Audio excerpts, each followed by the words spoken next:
This guy was about to become a senior mage and ready to propose to the love of his life, already thinking about the happy days and nights they would have together. But destiny was brutal. His unique and unseen magical discoveries were stolen by his superior, and that made him lose his promotion. Nobles used this moment to get his fiancée, and she was sold to a high-ranking noble as a plaything for night entertainment. Fueled only by rage and pain, he decided to attack them, but since his focus was researches, he was defeated and thrown into prison. There he discovered that after some days with the nobles, his beloved decided to end her own life. Now desolated and deep into sorrow, he decided to go all in with the forbidden dark magic. With the prohibited power, he slaughtered the guards and escaped the prison, invaded the castle of those who ruined his life and made them beg for mercy. The nobles offered riches, his title, any new woman he wanted, but that guy that had lost everything didn't want anything other than revenge. He killed them without hesitation and moved a golem army to declare war on the unfair and corrupt noble system. But the world had its hero, the boy blessed by the goddess. He was labeled as the Demon King, monsters, accused of being the incarnation of all evil, and then he clashed with the chosen hero's army in a long war. In the end, only the hero stood. The mage was unable to overcome the divine power, but he cast one final dark curse before being beheaded, putting a stain in the hero and all his descendants. And now, hundreds of years later, the curse still lingers. The so-called hero's bloodline teeters on the brink of vanishing, and the so-called Demon King has just been reborn, reincarnated into the very family he once cursed. But his curse was so effective that the family is about to go bankrupt and lose everything. The problem is that now he needs power again to completely destroy every single noble. The moment he woke up screaming, Hans the butler entered the room. They had a small talk where the boys step by step began to find out where he was and who he was. He couldn't believe that the simple curse he cast 500 years ago really had completely destroyed that guy's lineage, and that even he now was being affected by it. After reading some books, he understood everything and could only think that he's the one at fault for losing. But for some reason, he feels the curse itself has something to do with him being born in this family. But he now had the chance to reorganize his army to fully vanish the corrupt nobles. But suddenly he heard someone shouting outside. His butlers were all scared and tense, and there stood a 4'1" ugly merchant called Darren, saying he wants an audience with the young master right now. He had to pay his debts. RMC laughed, saying the curse was really good since the dude even is on debt. Even worse, 30,000 pesos, the money he got to develop a mine but never paid. Hans tried to explain that the master had to rest due to his condition, but the merchant refuses to hear any of it, saying they need to hear about this matter from the young master himself. At that moment, everyone falls silent.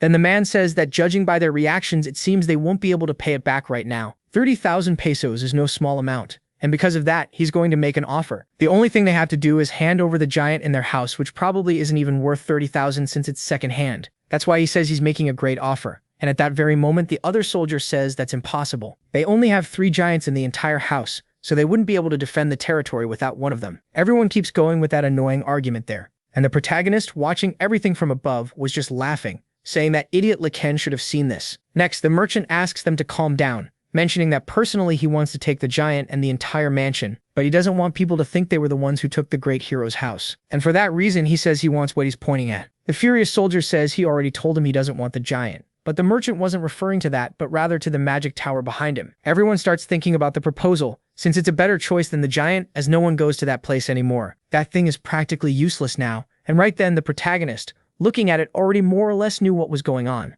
After all, that is his magic tower. 500 years ago, his house was far from where the Demon King's tower was located, and it was where he used to live with Katarina. The house was old and completely run down, but even so, it was still his home. And back in the present, our boy was furious about that situation, and the merchant really seemed very interested in that tower. They were almost reaching an agreement, and at that very moment, the protagonist appears there. Man, the kid really doesn't look too good. The merchant asks if he has recovered already and says that the talks with his vassals seem to be going well. Now they only need a signature to confirm that his company will oversee the management of the Demon Tower. But my guy, the furious kid, asks if talking is the only thing they know how to do. They don't even know what kind of place this is, asking how he dares try to take control of it. No one understood why the boy was so furious, and Seaman says that after taking the land in the center of their territory, they intend to expand their influence and authority under the guise of developing the area, allowing people to enter freely in the name of tourism, asking if he thinks he misunderstood. Honestly, he hates that type of person, and hearing all that, of course the merchant was already running out of options, thinking that at times like this he needed to give an even more confident response, saying that House Lacaine cannot pay its debt, and that's why they were trying to be considerate with him and came up with this proposal. His company has to recover the money somehow. And Seaman says that at no point did he say they wouldn't pay the debt, declaring that in 10 days he will repay everything, including the interest, telling him to get out of his sight now. Man, the kid is really pissed. With that, having no other choice, everyone leaves, and the merchant says he'll see whether he can back up his words. With everything settled, one of the soldiers at the side says he can't believe what he told the merchant, saying that the vassals are truly surprised by his declaration. Seeing him get angry to protect his ancestors' achievements and honor was simply incredible. But Seaman wants to know what he's talking about, and the guy says he didn't know he took such pride in the family's honor. But my guy, of course that has nothing to do with it. Right. Then Hans asks if he may know how he intends to pay the debts. After all, that amount of money is basically enough to buy another giant. Right now they don't have enough collateral to borrow money, asking if he has any other solutions. However, the kid doesn't want to hear any of it. And as he starts to walk away, he says he'll pay the debt his own way, and they should just stand there and watch. And so time passes, and Simon was getting to know everything about that place. But of course he wasn't satisfied with any of it, asking if this isn't the family that killed the Demon King, and why there is absolutely nothing there, asking if they stole everything, though of course they wouldn't do that, right? He'll understand if he looks at the family tree. Because after the hero Lacan killed the Demon King, he was granted the title of Marquis over a vast territory in the south of the Kingdom of Livia. At that time, Duke Baroque incited a rebellion against the Kingdom of Livia, and Viscount Lacan fought against him because he could not tolerate the injustice being committed. However, since the young man was under the Demon King's curse, he suffered a completely crushing defeat. And after that, his title was revoked and he was exiled to the frontier, dying soon after because of his age. Looking at the situation, Simon immediately thinks that it seems it was never Lacan's intention to establish his territory there, saying that this family's financial situation is so desperate that it's a miracle. It managed to last 500 years. Honestly, he wanted to know how they ended up like this. And Haxton says it's because his ancestors hoped to restore their former glory. And to make a comeback, his ancestors would do anything. Even if it meant using all the wealth and authority they had, they wanted to restore this family's reputation. However, because of the curse passed down through its members, no matter how hard they worked, their efforts were in vain, and that was how one day the home of the hero who saved the world met its ruin. To be honest, he doesn't know if he remembers that.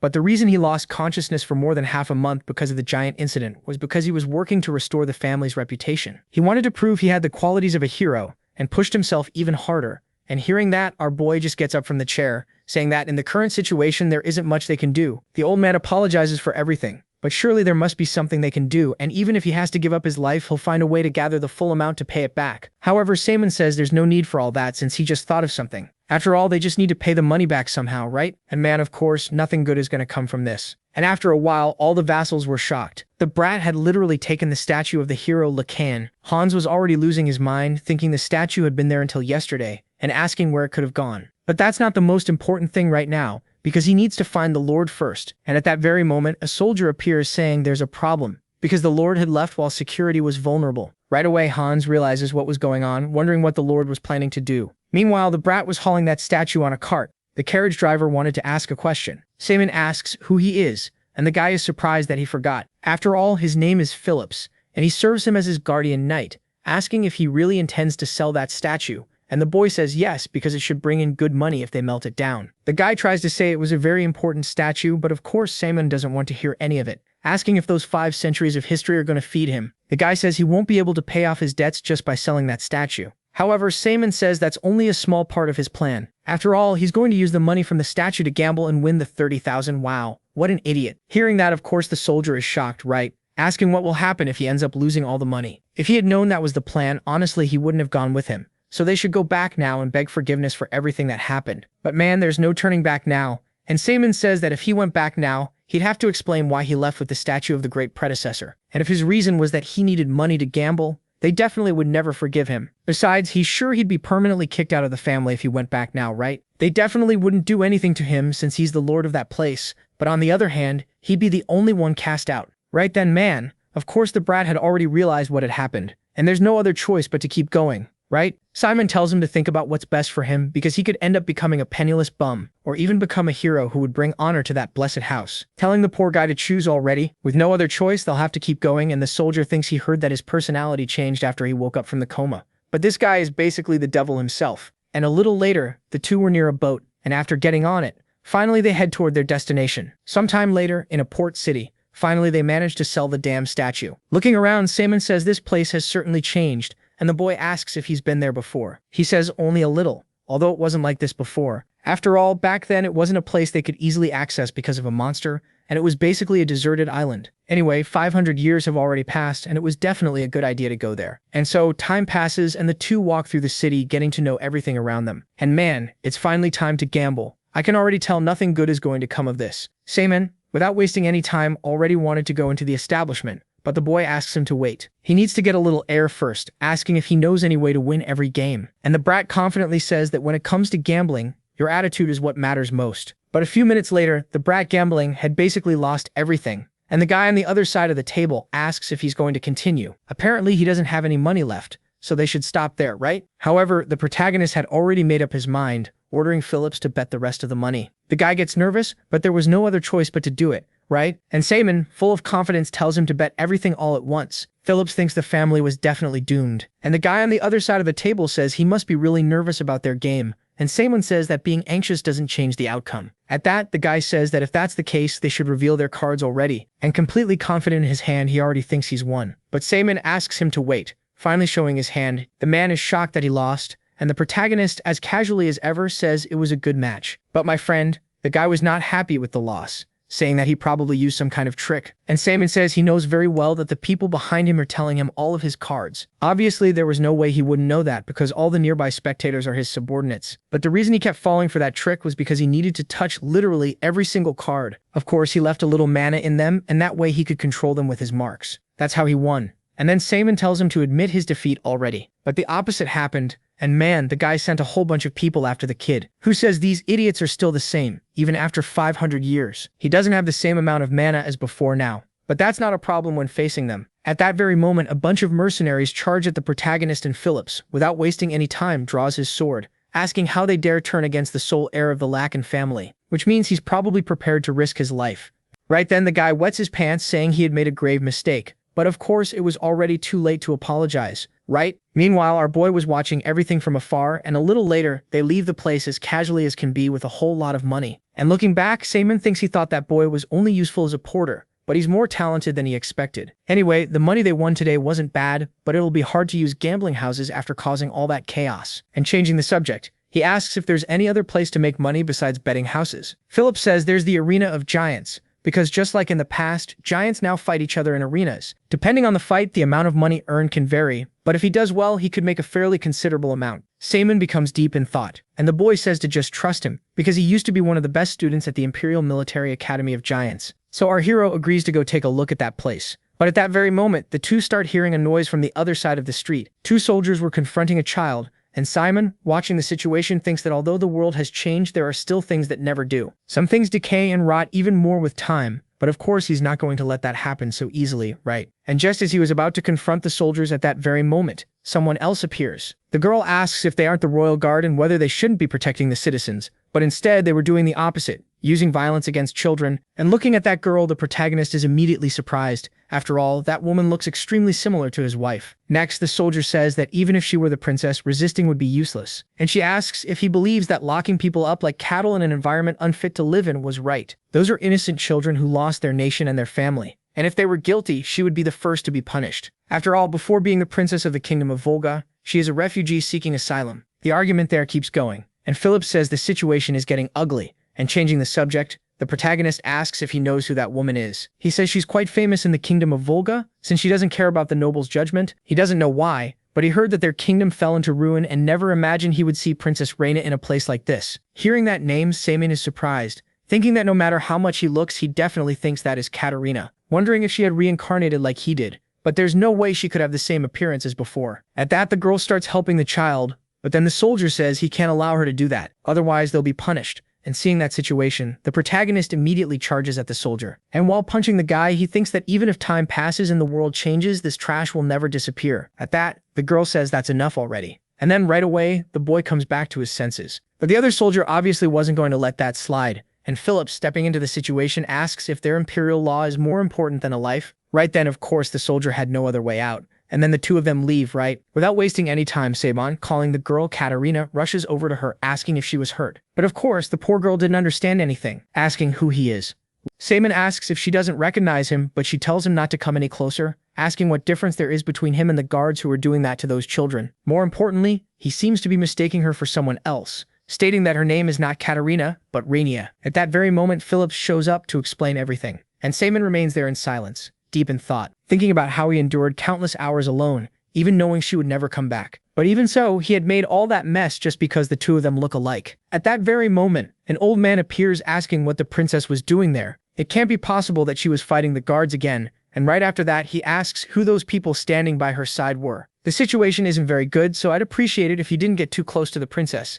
Then Simon says that all of this is nonsense. Even if it were true that he had misunderstood the situation, it doesn't change the fact that he had helped. He didn't do it expecting anything in return. But it would be nice if she at least said thank you, right? Yeah. At least he's right about that. And right after that, the brat casually turns his face away, and the old man says to just let them go. A little later, at the Arena of Giants, yet another one of the thousands of fights is taking place there. The protagonist and Phillips watch everything from afar, and then the winner is announced there in the middle of the arena. Phillips says he had gotten the bet right again, and if this keeps up, all their debts will be gone and they'll be able to get rich. And Simon, in the middle of that situation, thinks that all of this is pretty easy. The giants are based on golem magic, and he can easily determine the winner because he can see their mana flow. So the next fight was finally about to begin. And man, that giant there is different. Simon keeps watching everything in silence, and when the other gate opens, a smaller giant appears. And the protagonist, unbelievably enough, says to bet everything on him. Clearly, Phillips didn't understand a damn thing. And Simon says that he sees something different in that giant. A few minutes later, and sure enough, my friend, the small giant was managing to hold out in the battle. Unbelievably, he was even counterattacking. And right after that, the axe giant says he thought he was just an amateur,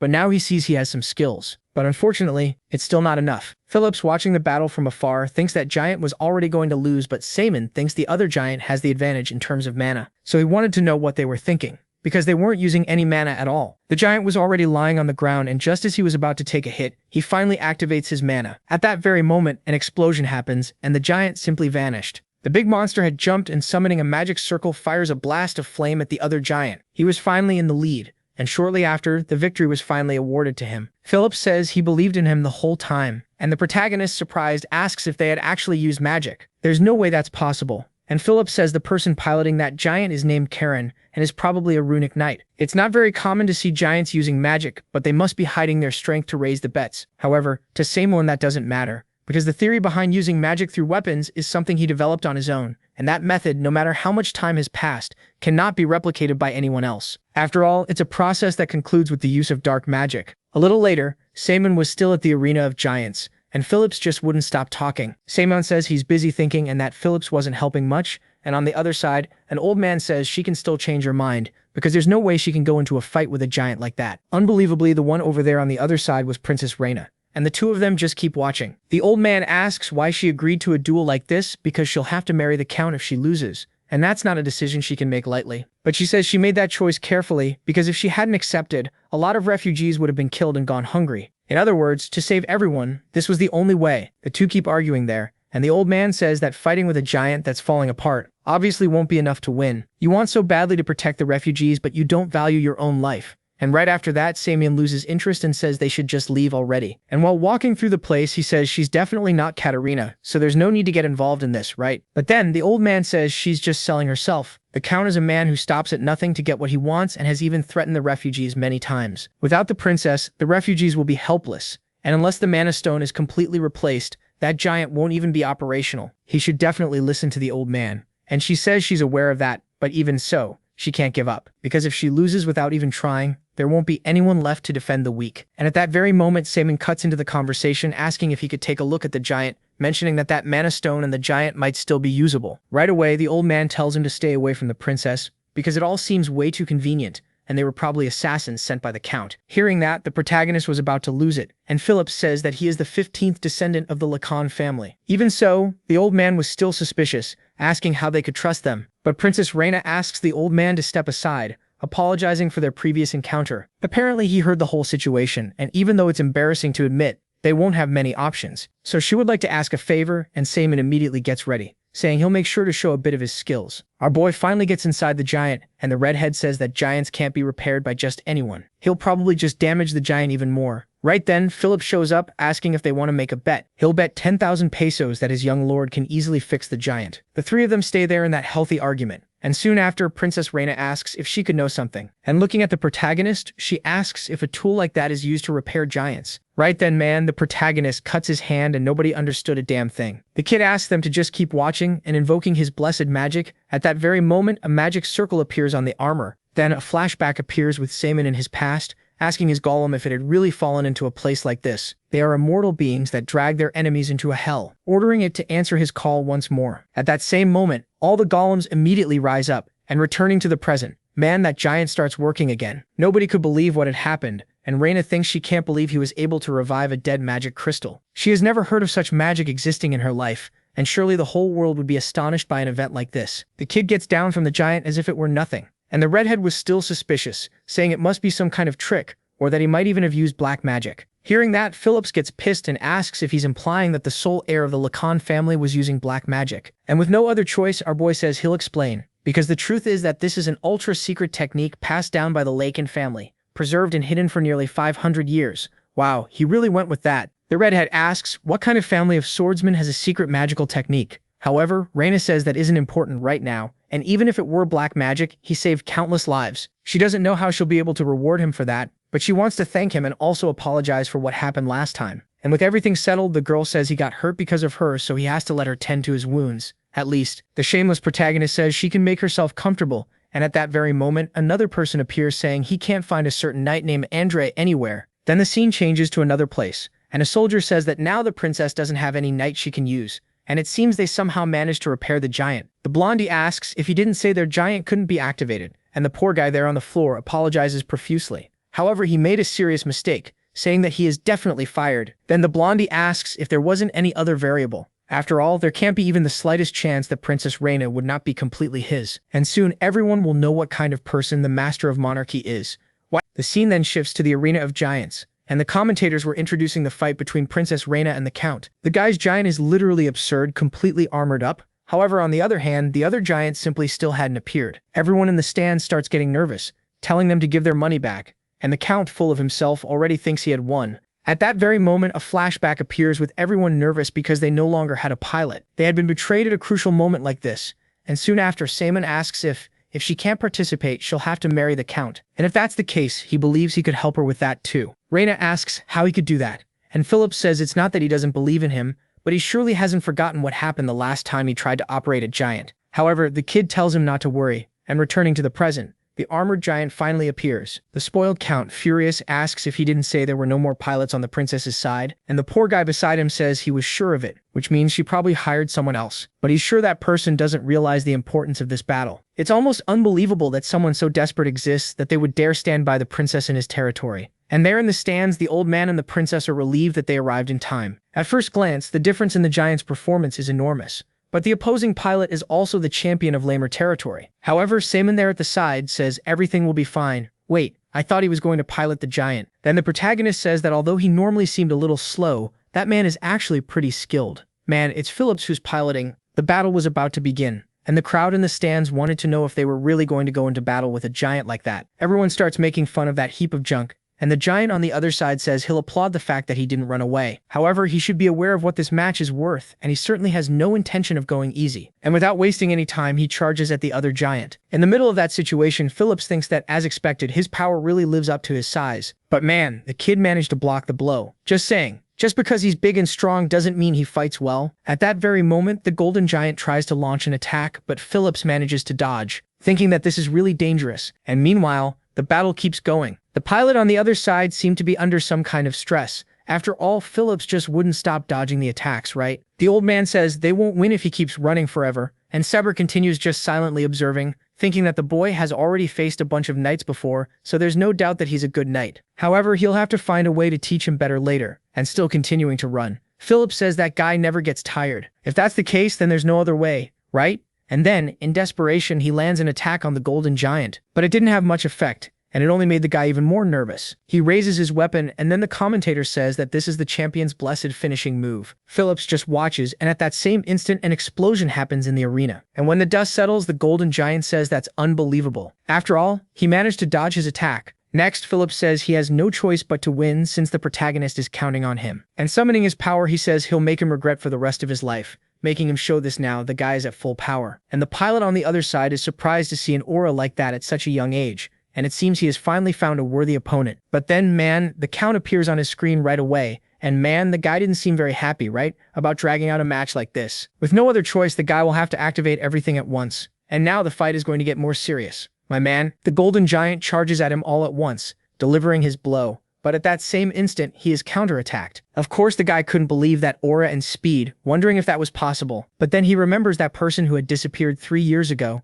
who was the invincible legend of the giant arena. That's the so-called Phantom of the Black Knight. And then the guy is finally defeated. The stands go wild, and the guy in the golden armor says he never thought he'd encounter the Black Knight once again. Phillips asks if he happens to know him, and the warrior mentions that he had the chance to fight him in the Royal Arena 3 years ago. He disappeared after setting an impressive record, asking why he is in a place like this, who replies that since he's the Black Knight, it's only natural to help people in need. Anyway, he wanted him to keep the secret about who he is. And the guy says that's fine since he's gonna get fired anyway, right? Meanwhile, up in the stands, everyone was happy that they had won. And Simon, observing the situation, thinks that this is probably already enough. He can finally leave without feeling guilty. Looking at the betting board, he thinks it's an easy world to make money in. A short time later, the protagonist was finally leaving that city. Raina says she doesn't know how to thank him for everything he did, and Simon says she doesn't need to worry about that because everything he did was simply to help however he could. However, the girl says it must have been hard to help them like that, and she wishes she could have shown her gratitude, at least properly. But for Simon, everything is fine already, because if they hadn't found her, they wouldn't have made so much money. To be honest, I wanted to stay there longer, but since they caused such a huge scene, I think it's better to leave before your identity is revealed. The two keep talking a little more,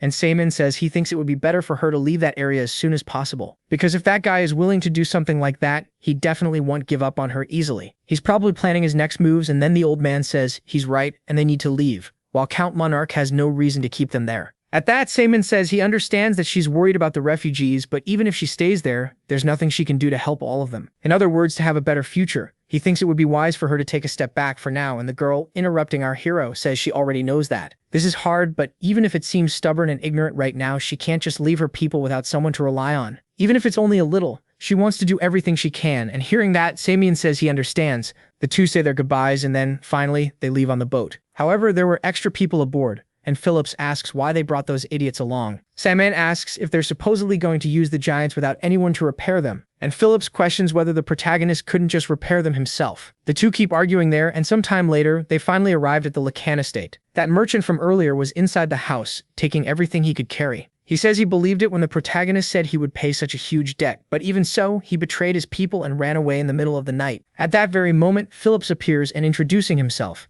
He says he is the young lord's escort knight. The guy stares at the brat and then asks where the protagonist is, who says he was there to deliver something to him. And opening the chest, the boy had a whole pile of gold coins. The merchant couldn't believe they managed to do that in less than a week. And now, unfortunately, he won't be able to take his territory. Right. At that, Phillips, making up an excuse, asks if they can't see that Lord Durham is busy, ordering them to load up that money and leave at once before they waste a single second more of his time. However, the man says there's no need to rush, because he'll wait a bit to receive the protagonist in person. Right then, Phillips gives a smile and taking out a letter says that it is a message from the young master to him. Now that they have paid their debt, he is considered a trespasser and suggests that he prepare himself if he intends to stay and make a scene. According to Article 36 of the Imperial Laws, nobles whose territory or a building under their care has been invaded have the right to execute the invaders. Boy, the brat thought of everything, and unless he doesn't value his life, he should return immediately. With that, my friend, the message has been delivered, and Lord Durham, without wasting any time, gets the hell out of the protagonist's estate. With everything settled, Phillips says that at least those people now know the young master is scary. But now they can all rest easy because they finally managed to pay off the debt. However, my friend,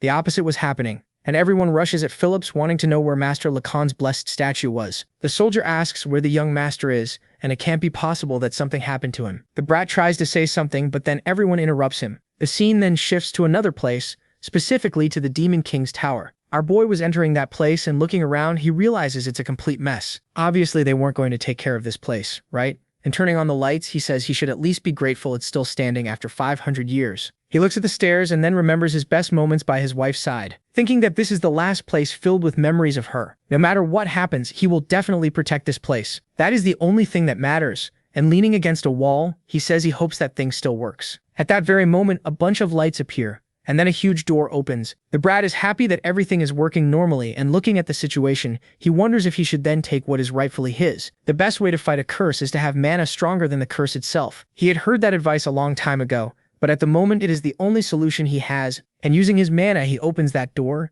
saying that it has been 5 centuries since the last time he was there. And he did a good job protecting his home. He looks at a jar that was in front of him, and Simon says it's been a long time, calling that thing the Demon Harith. Then a flashback appears with the protagonist back when he was the Demon King. Apparently he was invading some place, and looking at a being, he asks if he is the ruler of that place. The girl says she heard that he had already brought down several fortresses and honestly thought he would be an old man. However, incredibly enough, he is very young, and because of that she is disappointed. It is quite impressive for a human, however, and since she is so moved by his hard work, she will show a little mercy, saying that he may ask whatever is on his mind. After all, it is only fair to satisfy his curiosity before he is killed. Next, Simon says that she is the chattiest high-ranking demon he has ever met, asking whether a being like that gets ranked higher the more they talk. Then, my friend, the demon becomes furious, saying that he got that ignorance from defeating a few lower demons. However, she will show him that the demons there are nothing like the ones he has faced before. However, the protagonist tells her not to worry because he has not yet reached the point of going to the battlefield completely alone. Man, just look at the size of the golem.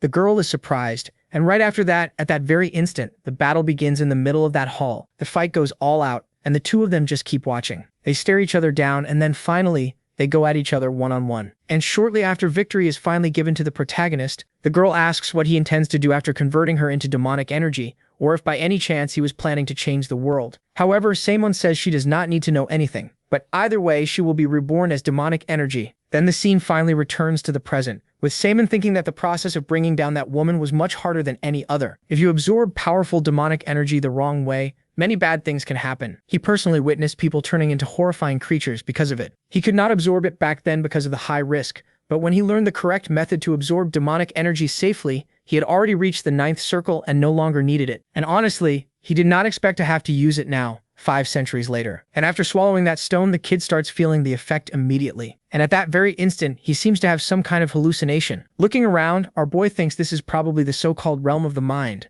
Apparently, he was not swallowed up by the demonic energy, so there is probably something else there too, right? In the middle of that smoke, there was someone, and man, it was that demon from before. However, she does not recognize our boy, asking who he is, and he thinks that it will definitely be hard to withstand all that with his current body. It has already been 500 years, but she still has this enormous amount of demonic energy. And then he says that he came there to borrow her power. And at that very instant, the girl apparently recognizes our hero, and grabbing him by the neck, she says that he is completely weak now. Honestly, she almost did not recognize him, and changing the subject, asks what brings him there. He says that he had already said it before, since he needs to borrow her power. However, she questions whether he is sure that will be possible, especially with such a fragile body. The enemy who imprisoned her there for centuries came there in a pitiful state, wishing for her strength, asking whether he does not find that funny too. And Samon, meanwhile, can barely endure it, thinking that she could snap his neck at any moment. And taking his hand off the girl's arm, he asks whether she is okay with that. After all, he came there with a fairly decent proposal, asking whether she is simply going to kill him, thinking that the girl probably wants his body as a source of magic, so she probably will not kill him. Next, the woman,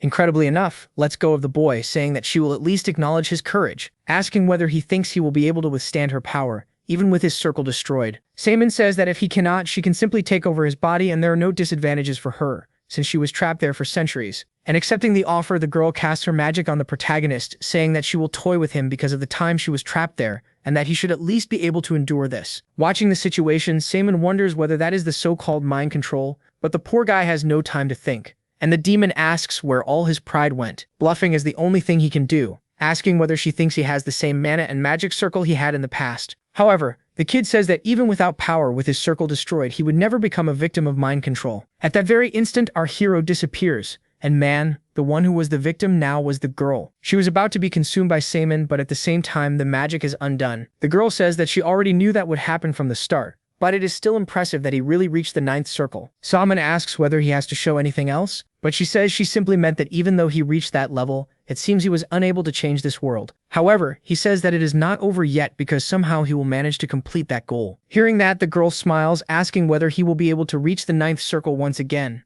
especially with a body like that. He is certainly very confident, but even if he housed her in his body, the 6th or 7th circle would be his limit for what he could cast. Either way, she will let him do whatever he wants with the world. And so she enters our hero's body, saying that he'll have to work hard so he doesn't disappoint her, right? The scene then finally returns to the mansion, and the kid didn't seem to be doing very well. Summoning his mana, he realizes that she's only at the 3rd circle, but just having a foundation is already more than enough. Anyway, if the demon Horeth had wanted to, she could have taken control of his body a long time ago, so he'll have to live up to her expectations. Since he knows the theory of enlightenment behind each circle, reaching the 9th circle probably won't be that big of a problem. However, gathering demonic energy to reach that circle will definitely take a considerable amount of time, and for that reason he needs to start acting immediately. And opening yet another door, he finds an old magic circle, saying that it has been resting for 500 years and it's already time to start working again. Placing his hand on the magic circle, the magic awakens, and Samon says that now they'll have to help him with his plan. Then the scene returns to the city of Lamer, and man, I'm going to be honest, that Count didn't seem to be doing very well. He says that no matter how much he thinks about it, there's something very strange going on. Even if the difference in performance between the giants was 5-fold,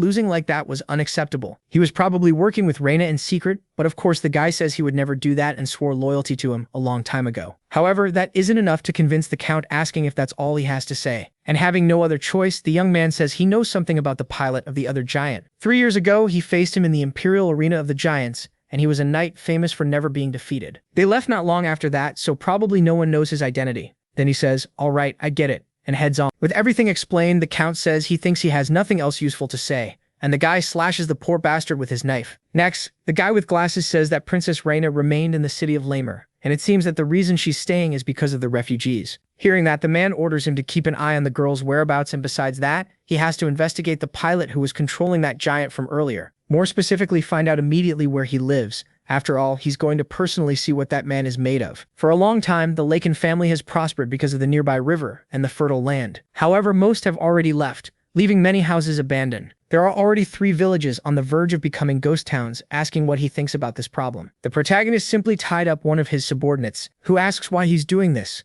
and Simon says he's playing dumb, because that problem is probably his fault. But the guy says there was nothing he could do about it, and that he really tried his best. Simon asks if he really gave it his all, and the guy had nothing to say and was just trying to survive, right? The protagonist says he'd love to hang him in the middle of the square as an example, but the more he looked into his past, the more interesting he became. Apparently, he's a talented individual recognized by the Empire. However, he turned down offers from other estates and decided to come here. He had asked for the finance books from the last 10 years to see how he was doing, and he really brought him everything in one day without a single mistake. Honestly, he's very useful. And hearing that, the old man gets all happy, saying he's very good at arithmetic. He can solve all kinds of math problems in his head. And then Simon says that's exactly the problem. And grabbing the guy by the collar of his shirt, the young man literally throws him off the mountain. The protagonist follows along after him. Meanwhile, and then the guy falls down there. Not understanding anything, he asks what the protagonist was doing, and looking up, he realizes there's a town there, wondering if those people really are residents of the Viscounty. It's impossible that this could be happening,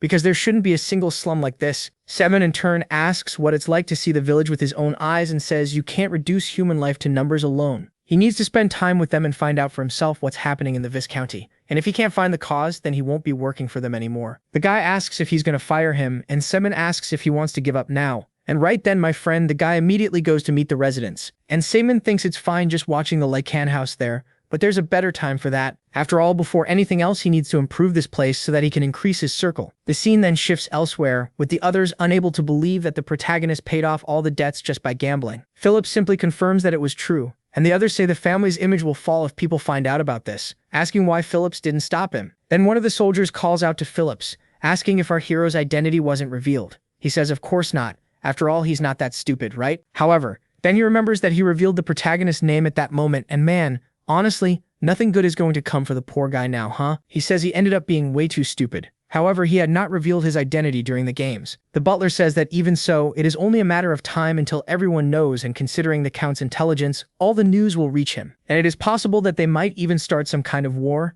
And if he were to do that, realistically, there is nothing they could do. Count Monarch expanded his territories through wars, and they basically just gave him one more reason to start another one. And then, at that very moment, the protagonist appears on the scene, asking where those who said the family's reputation is important are, and whether they are saying they should simply ignore the evil acts happening right in front of them. The soldier says they are only speaking realistically because their military strength is nothing compared to Count Monarch's. The only thing they wanted to do was warn that his decisions had basically put the entire house in danger. And hearing that, Simon asks whether they earned their hero titles by licking the boots of those in power, and whether they were not considered heroes because they fought even in the most unfavorable situations in the name of justice. The butler says that the people there are giving it their all, and then the protagonist asks whether the problems have been solved. Even so, they are making this huge fuss just because he had made a bet. The two keep arguing there, and Simon says that having a good reputation does not fill empty stomachs. His duty is to protect the people, and the people of the Viscounty are starving and dying because the living conditions are completely unbearable. Even so, he does not have the ability to prioritize things properly. Wow, the protagonist is absolutely roasting these people. Honestly, he will not tolerate this kind of behavior again,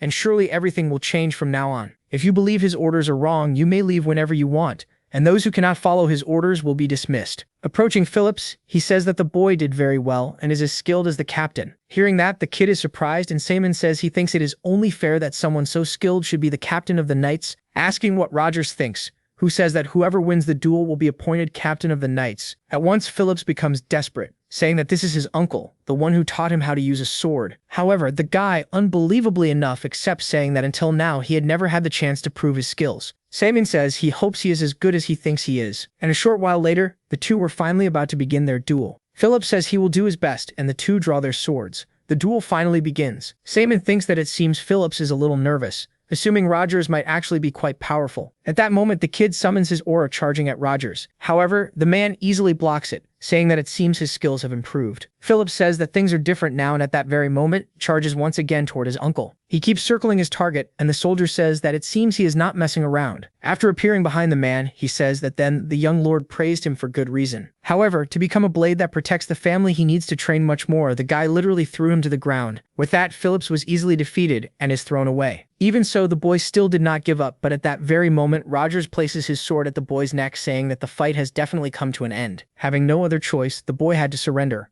Right, and in the middle of that situation, the soldier asks the young master whether that is enough to show why he is the commander of the knights. And seeing all that, the boy gets really excited, saying that all of this is impressive. A short while later, the whole group was training, and Rogers says they had better not give up after all. The young master is watching them. On the other side, Saemin says he never thought he would lose so easily, and Philip says that Uncle Rogers is among the 5 best swordsmen on the continent. The poor guy was completely upside down, and the protagonist says he intends to select him as his official escort, asking Phillips to make sure he does whatever is necessary to fulfill that role. And hearing that, my friend, the kid gets emotional right away, saying that he will do his best and that to become the blade that protects him, he will become worthy of his trust. Saemin says that if that is the case, then he has to hurry and join their training right away. And to think that 10 of the 50 knights would be considered specialists, and he thinks they can thank their warrior family lineage for that. Those two are incredible talents that most people would wish to have, and if that is the case, then it is clear why the family is in this state. And the scene then changes to some time later, with the servant asking what he thinks he is doing. First, he sells the statue,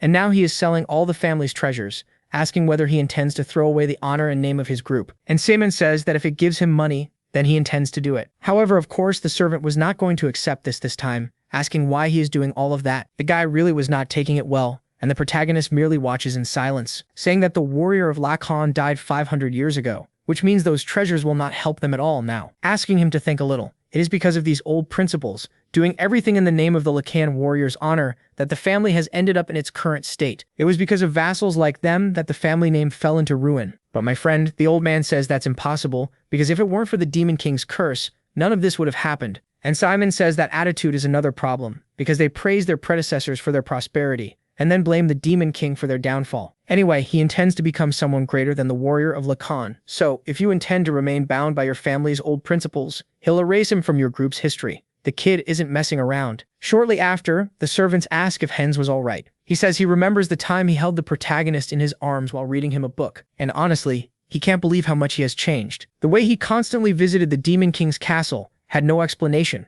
which means he is certain that he must be the Demon King's curse. The scene then shifts to the protagonist. Phillips asks if he can't follow Hans's advice at least this once, because what he just said was very insensitive. However, our hero says his thoughts are a little different. After all, he doesn't intend to give Hans even a single moment to think. Anyway, they can talk about that later, asking whether he finished the task he had given him. And a little later, the scene shifts somewhere else. Saemin says that this is different from what Philip said. The guy in the cell was completely worn out, and the young man, noticing someone was outside, asks who they are. At that very moment, our hero begins to feel that immense pressure, thinking he is certain that this is the power of a 5th circle. Or maybe it could be even more powerful than that. And the guy who was not friendly at all speaks again, telling them to answer who they are. At that, Saemin says he heard he had been locked up there for a long time, but it seems he was doing just fine, asking what the Fife's only Iron Mage is doing wasting away in a place like this. And realizing who it was, the old man asks why the young lord would set foot in a place like this because of him. He asks if he thought he would do nothing while someone loafed around in his territory. He heard that he had been harming himself by abstaining from food and drink, and that was why Hans locked him up there. The man says that's exactly right, because he lost consciousness due to an accident with the giant caused by his carelessness,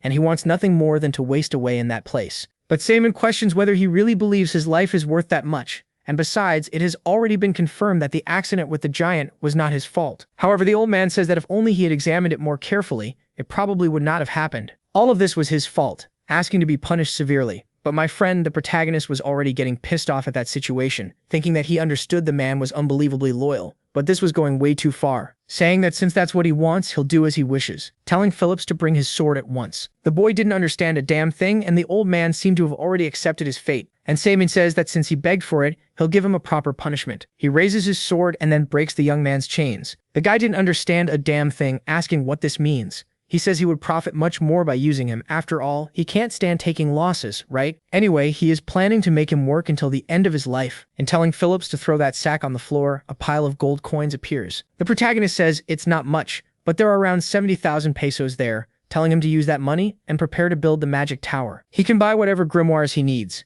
and he must also secure the necessary equipment to repair and manufacture the giants. Unlike the lords of the past, he plans to invest heavily in magic, telling him to make sure an incident like this never happens again. At that moment, the man starts getting emotional, saying that he caused him so much trouble, yet ended up receiving such a great reward. But Samien says he doesn't understand what he's talking about, because all of this is nothing more and nothing less than a mere punishment. So he has to decide quickly, since he doesn't intend to forgive him that easily, right? And then the man kneels, saying that he is the Iron Mage of the Lacan family, and until the day of his death, he swears that he will dedicate his life to atoning for his sins. Seeing that, Phillips is surprised, saying that as expected of Lord Moody, that Mena is incredible. And so, my friend, everything was already settled. And meanwhile, the servant Haynes was watching everything from afar, thinking that Simon managed to persuade a man as stubborn as Moody. He really is incredible, but for some reason he is still wary. And so, a month passes after that mess, and Hans, watching everything from afar, thinks that the family is progressing little by little. Phillips, who was far from being a dedicated person, is now training more than anyone else. Besides that, Moody, who had hidden himself away in shame after the mistakes of his past,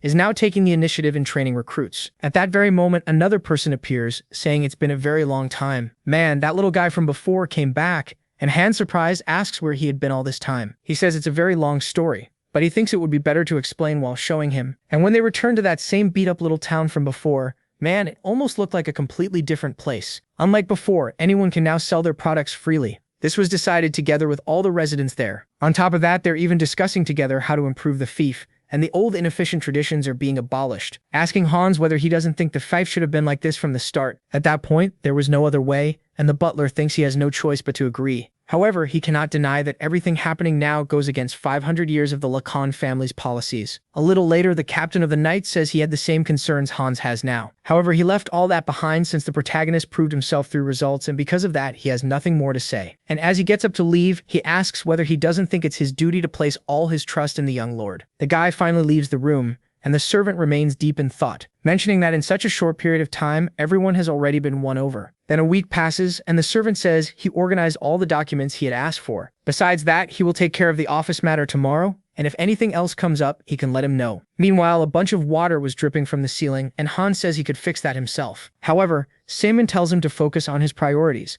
because those who have nowhere to shelter from the rain are overflowing in his fief. He has to think about those people first. And on the other hand, my friend, little by little the butler was seeing what the right thing to do was, thinking that the more he got to know the Lord, the more he wanted to follow him. But anyway, he will still have to determine what his true intentions are. A little later, the servant was walking through the forest, apparently following the protagonist, thinking that every night he secretly comes to some place. And these regular visits are actually straight to the Demon King's castle. Honestly, he didn't even want to consider it, but there is a possibility that the young master had been overtaken by the Demon King's curse. Right then, the kid stops in the middle of nowhere, and then a group of people appears. Simon asks if they took care of what he had asked for, and the bald guy says of course they did. After all, it was nothing major, right? And seeing everything from afar, Hans was surprised, thinking those men were the same bandits who had been banished from his fief for looting. Assuming they had been hiding in that place the whole time, and there seemed to be a lot of them. The protagonist says they work really fast, but anyway, they should get started already, right? The bearded guy there says he understood everything perfectly, thanks to the book Simon had given him. And meanwhile, Hans was wondering why the protagonist had given a book to those thieves. It was too far away to hear anything, and he wondered what the Lord was trying to do. And then the whole village says that thanks to him, they are no longer illiterate, thanking him for everything the Lord has done so far. Because of him, even the children can read now, and thanks to the medicine he brought, his wife can walk again. Thanks to him, his whole family is able to live well. The protagonist gets all embarrassed, saying he's happy to be able to help. However, everything has a price, and he is sure they are prepared. The bearded man says, of course they are, because even if they have to live as bandits, they are not ungrateful animals, telling him to make his request, because he will do whatever he orders. With that, our boy smiles, and taking everything out of the bag, the guy had a whole bunch of books and gold coins. No one understood anything that was happening, and Simon says the answer is inside the books, and when they read them, they will probably understand. Apparently that there is a land transfer, and Simon says those documents recognize them as official residents of his territory, and with them they will have the right to claim that place as land for themselves. He's going to build a town near there, and they will be able to live there. Hearing all that, the older man says they are just thieves who betrayed their lord, and after everything they cannot accept that. Unfortunately, they do not have the right to accept a gift like that. and although they are grateful, unfortunately they will not accept it. At that, the protagonist says he knows that very well.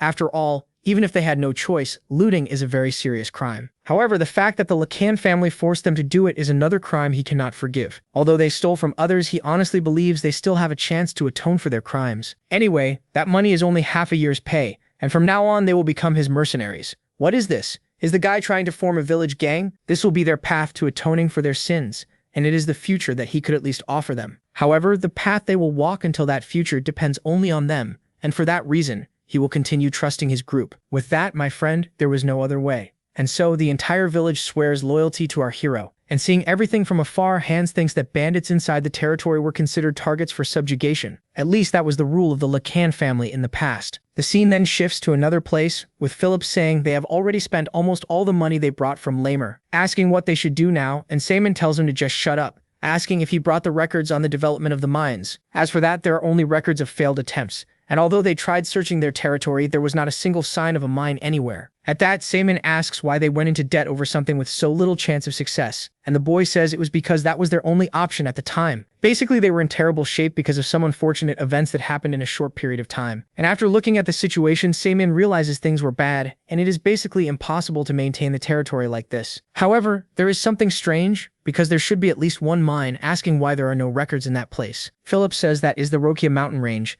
and exploring the area was very difficult due to the abundance of monsters. Even though they sent their knights there a few times to explore, because of the monsters hidden in every corner of the region, they had no choice but to return empty-handed. Simon asks if that means they could not explore the region, and Phillips, more or less understanding what was going on, asks him not to come up with any weird plans. However, it was already too late, and a short while later, in that blasted mountain range, the protagonist says he thought Phillips was exaggerating as always. But my partner this time, he was right. There are monsters everywhere. Even so, this is very strange because these monsters should live in separate regions, wondering why they are cooperating with each other. It cannot be that they adapted to dealing with humans, and at that very moment, one of the creatures charges at our hero. He starts dodging the attacks while another massive wave of creatures rushes at him. Summoning his magic, the kid says they think they are very powerful, but from now on he will deal with them himself. At that very moment, a bunch of stone golems appear, and now the real mess is about to begin. One of the monsters attacks the golem, but of course that was not going to do anything. The giant stone monster counterattacks, hurling the beast far away. Seeing the situation, Simon says this is much better than he expected.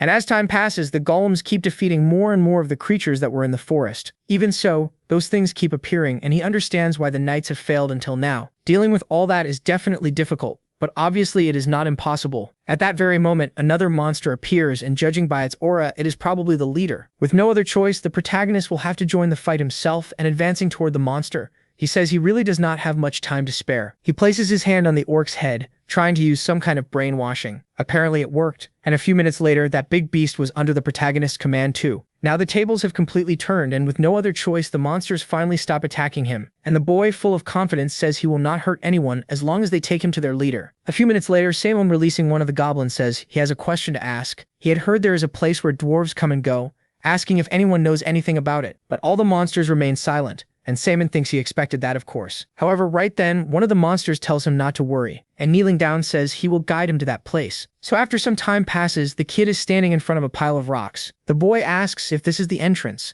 and the goblin says that is exactly right. Apparently, all of that is the remains of an avalanche, and there could probably be something inside. However, for some reason, all those monsters were very frightened, and Simon says he does not know what it is, but he will only find out if he goes in. Casting a spell, he blows open that passage, and right away our boy smiles, saying that this is definitely a mine. Even so, those monsters are still scared, telling them they can leave now. In exchange, they must never hurt humans again and spend their time in peace until he gives orders. Until then, they must remain hidden. And with all the creatures leaving, Simon says they will surely be useful at some point. Anyway, he will have to take a look at that mine. Good thing you warned his subordinates ahead of time. Then he says, "All right, I get it," and heads on. In the past, with their overwhelming techniques and strength, humans basically oppressed the other races. They basically wanted only humans to remain across the entire continent. And that is why Simon, known as the Demon King, began burning down one kingdom after another. In other words, to the other races, he was basically their savior. The scene then shifts to the Demon King's tower, and the protagonist, in his glory days, was sitting on his throne, saying that there are not even 10 surviving compatriots left. The monster remains silent, and Simon tells them to make a base for them in a different territory and have them do the construction work. The monster, overjoyed, simply gives thanks, and Salmon asks if there is anyone else left. And soon after, someone shows up saying that apparently he's the last one, asking if it's really okay to make an old man wait so long. The protagonist is surprised, thinking he can't believe a dwarf, a race from the Earth known for having the greatest technology, came all the way there, saying that honestly he never dreamed he would get to meet an ancient dwarf. And the guy says he's quite smart, since it wouldn't be easy to tell just from his appearance. Salmon then asks why he came there and says he can't believe that not even humans would be a match for them. The dwarf says humans lack technology and destroy nature indiscriminately, and because of them many ecosystems were ruined. Hearing that, Salmon asks if he's saying he intends to help someone who plans to wipe them out. The guy says that's exactly right, because if he does that, then they'll use their technology to improve his base. But then my buddy, the protagonist, says that he's human too, and asks if he'll still help him anyway. But right then, the guy lets out a laugh, saying that he is definitely the Demon King. The scene then finally returns to the present, and as Salmon walks through the cave, he says that dwarf mentioned there was a huge mine there, and he was definitely right. After so much time, it should have been pretty worn down by now, but surprisingly, it was very well preserved, stating that the dwarves' skills truly are unmatched. There are many ores there, and as long as they have people willing to work as miners, his fief won't have to worry about anything for now. But at that very moment, our boy notices something. After all, the mine's construction stopped right there in front of him, and looking to the side, he thinks that after he died, he heard this place had been occupied by humans. Even so, there are many valuable items scattered around, and no matter how rushed they were, they wouldn't have made a mistake like that. There's definitely something wrong here, and at that very moment, the entire cave starts to shake. Something was moving across the ground there, and man, nothing good was coming from that. And right then, my buddy Samon finally understands the reason the monsters were completely terrified. That thing is some kind of mine master. But the protagonist, not caring about any of that, is obviously going to take down something like that, right? Without wasting any time, the kid summons 2 of his golems, and man, the fight was about to begin. Right then, the big beast lets out a roar, and at the same time, the golems charge at the monster. Things weren't easy for anyone, especially in a closed place like that. The protagonist, totally calm, watches everything from afar, and with a leap, he fires a burst of flames at that creature. That should be enough to make him feel more at ease, but surprisingly, it has no effect. Samon thinks that he knows his magic has weakened, but even so, that thing managed to withstand his attack without even getting a single scratch. At that very moment, that thing manages to break free from the golem's grasp, heading straight for our boy. But of course, it wasn't going to be that easy, right? And the golem grabs that thing again. Even so, the terrifying beast didn't give up, and charging at one of the golems, it manages to throw it far away. The protagonist is surprised by that, and meanwhile, that thing was looking at some ores. I don't know how, but the monster absorbed all of them, and somehow it managed to evolve. As usual, a few minutes later, Samon wonders where that thing came from, because no matter what skill he used, it wasn't causing even a bit of damage. Since there's no other way, he'll have to bring a giant there. But my buddy, because life is never that easy, a giant crystal ends up falling at the cave entrance. That thing simply blocked the exit, and Samon says it's definitely much tougher and smarter than he imagined. But at that very moment, he realizes something. If a monster that size had been wandering around outside, it should have left marks through the forest, assuming it can only live in mines. And if that's the case, then it doesn't make sense to bring the giant there, right? To be honest, things are going to get more complicated, but if he at least knew its weakness, he wouldn't have so much trouble. Then the boy keeps staring at the creature, apparently finding its weakness. At the moment, he's going to need some time. Then he starts walking through the cave looking for something, and at that very moment, he finds a pickaxe made by a dwarf. He says he might have a chance to win with that, and charging at the creature, the guy literally starts mining the stone that was on its head. The scene then returns to the mansion, with everyone wanting to know why the young master disappears every night. And poor Philip says that every time he tries to follow our hero, he always manages to disappear. The residents say he often visits the Demon King's castle, and the soldier says he didn't think twice, since he didn't know the situation. But now that he does, he understands why Hans is so worried. However, the blessed butler appears, saying there's no longer any need to worry. In fact, he decided to trust the protagonist completely, and at this moment he believes that he was doing his utmost for his people. Then the scene returns to the cave, and the kid uses his magic to attack that creature from above. The kid falls on top of his golems, and at that very moment, an explosion happens. Apparently, the big beast was defeated, and the golems, without wasting any time, begin removing the stones that were on the monster's head. And then Samon, looking to the side, comes across a skeleton that apparently belonged to an ancient dwarf. Even the artifacts and all the items were still on his body, thinking that they seemed to have tried to protect the place to safeguard what they built. Anyway, he hopes that was enough, since now he has a place to rest, right? Besides, he hoped he would understand that even if he took all his things, that doesn't mean he has bad intentions. The scene then shifts to the mansion, with the guy with glasses reading the protagonist's message saying he had found a mine. That place is full of ore, and most importantly, there are no signs of monsters. And after hearing all that, the mage says he thinks they need to prepare equipment to dig the tunnels. However, Hans says that won't be necessary, because the tunnels were so well preserved that it's as if someone had been working on them. With the right workforce, they could definitely generate significant profits. Meanwhile, Samon was listening to all of that in silence, thinking that the foundation of the territory was steadily taking shape, little by little. Basically, he moved the monsters into the mountain range to prepare for any unforeseen territorial wars. And if necessary, when the territory's forces are not enough, those things will definitely serve as backup. Right after that, Hans calls out to the protagonist, saying that all of this is thanks to him. However, the kid says that all he did was finish what all of them had been doing. If they don't want to live like before, they can't let their guard down and lose themselves. Even the slightest lapse in focus will definitely leave them all behind. Changing the subject, he has a request to make, asking if he can be trusted to manage the territory while he's away. The butler asks where he was going, and the boy says to get the details from Phillips, who says that, basically, the young lord has decided to buy a giant. And right then, the captain of the knight's fleet appears, saying not to worry, because he'll make sure no problems arise while accompanying him. They start arguing right there over who will accompany the boy. And a little later, our boy was already traveling. Phillips was all excited, saying that owning a giant is an unbelievable dream. The boy says there are already giants in the territory, but Phillips says, a new giant model is on a completely different level from those. Anyway, a true pilot is only complete when he pilots one of those, and then the soldier tells him to stop that nonsense. He shouldn't even think about fooling around while traveling with him, telling him to shut up once and for all. And watching the situation, Simon thinks it was a good idea to bring Rogers, since he's perfect for keeping Phillips in line. And then, my friend, at that very moment, a locomotive literally appears. No one understood a damn thing. A short while later, Rogers was getting down from that machine. Simon asks what that was, and the soldier says it's a kind of carriage powered by magical energy. It's unbelievably expensive and much stronger than a carriage normally used to transport heavy and large loads. And at the same time, someone appears there asking if they're all right. And judging by their expressions, it was probably the first time they had seen a locomotive like that. Rogers asks who they are, and the guy completely casually says they're merchants from a trading company called Shade and travel through rural territories buying local specialties. Our hero says he's never heard of them, and the guy says of course, since they only started recently. Changing the subject, he looks strangely familiar, asking if he happens to be the lord of some noble family. The protagonist asks why he suddenly wants to know that, since he's never seen him before, and he, making up an excuse, says that merchants are always salesmen, so they try to build relationships with lords like him. That said, he's probably a lord from a promising family. However, the kid says he's not exactly very well known. Then the merchant's expression instantly changes,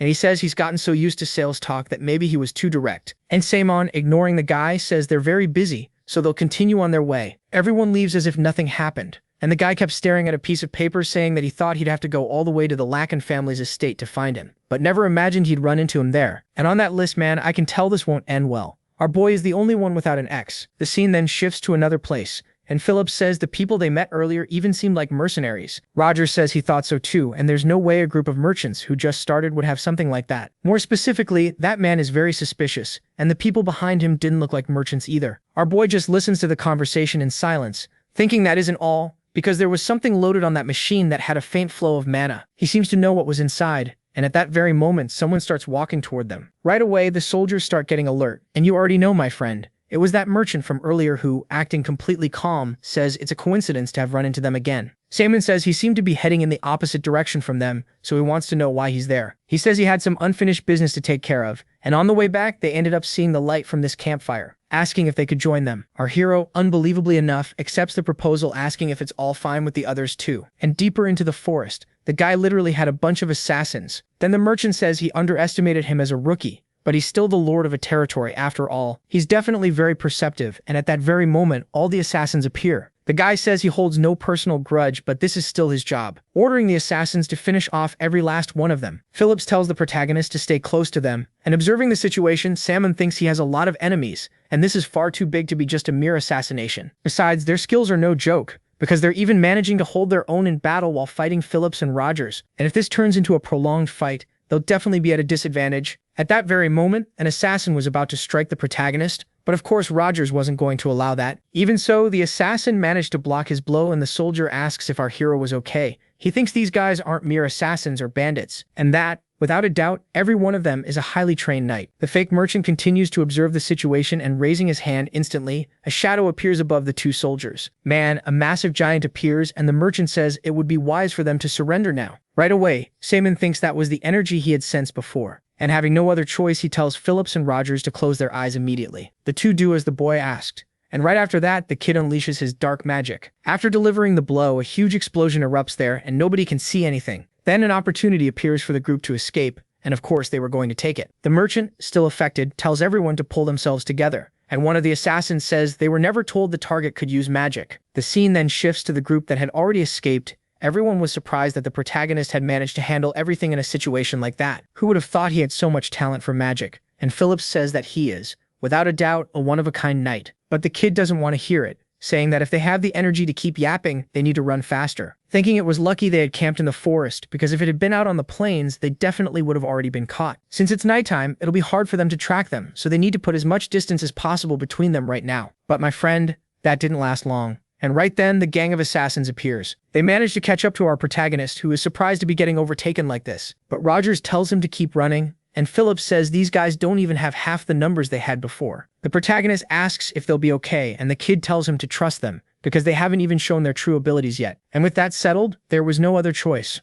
right? And Simon says he'll leave the rest to them. Then, my friend, the real chaos is about to start now. And at that very moment, Phillips charges at the assassin with his aura, saying that from here on out, he'll show what he's really capable of. Meanwhile, Rogers was still furious that they had tried to hurt the protagonist, and the guy charges at the soldiers, fueled by nothing but rage. And since they pointed their swords at House Lacan, they'd better be ready to pay the price. The scene then shifts to a city which was completely engulfed in flames, and Reina was watching it all from afar. The old man says she must leave there immediately. But the girl, being as kind as she is, says she can't abandon the people and flee on her own. But the townspeople say they'll be fine, and having no other choice, the old man takes the girl's hand, saying that for the sake of the people she needs to go. Then time passes once more, and the city was consumed by flames. Some people sadly weren't fortunate enough to make it out alive, and the girl, seeing all that, can only apologize. At that very moment, someone appears saying it's been a long time since he last saw the princess. The one there was the Count, who says that lately they've been focusing on disciplining the soldiers. That's why they've been conducting nighttime training to ensure the citizens' safety at night. Then the old man already knows, of course, what had happened.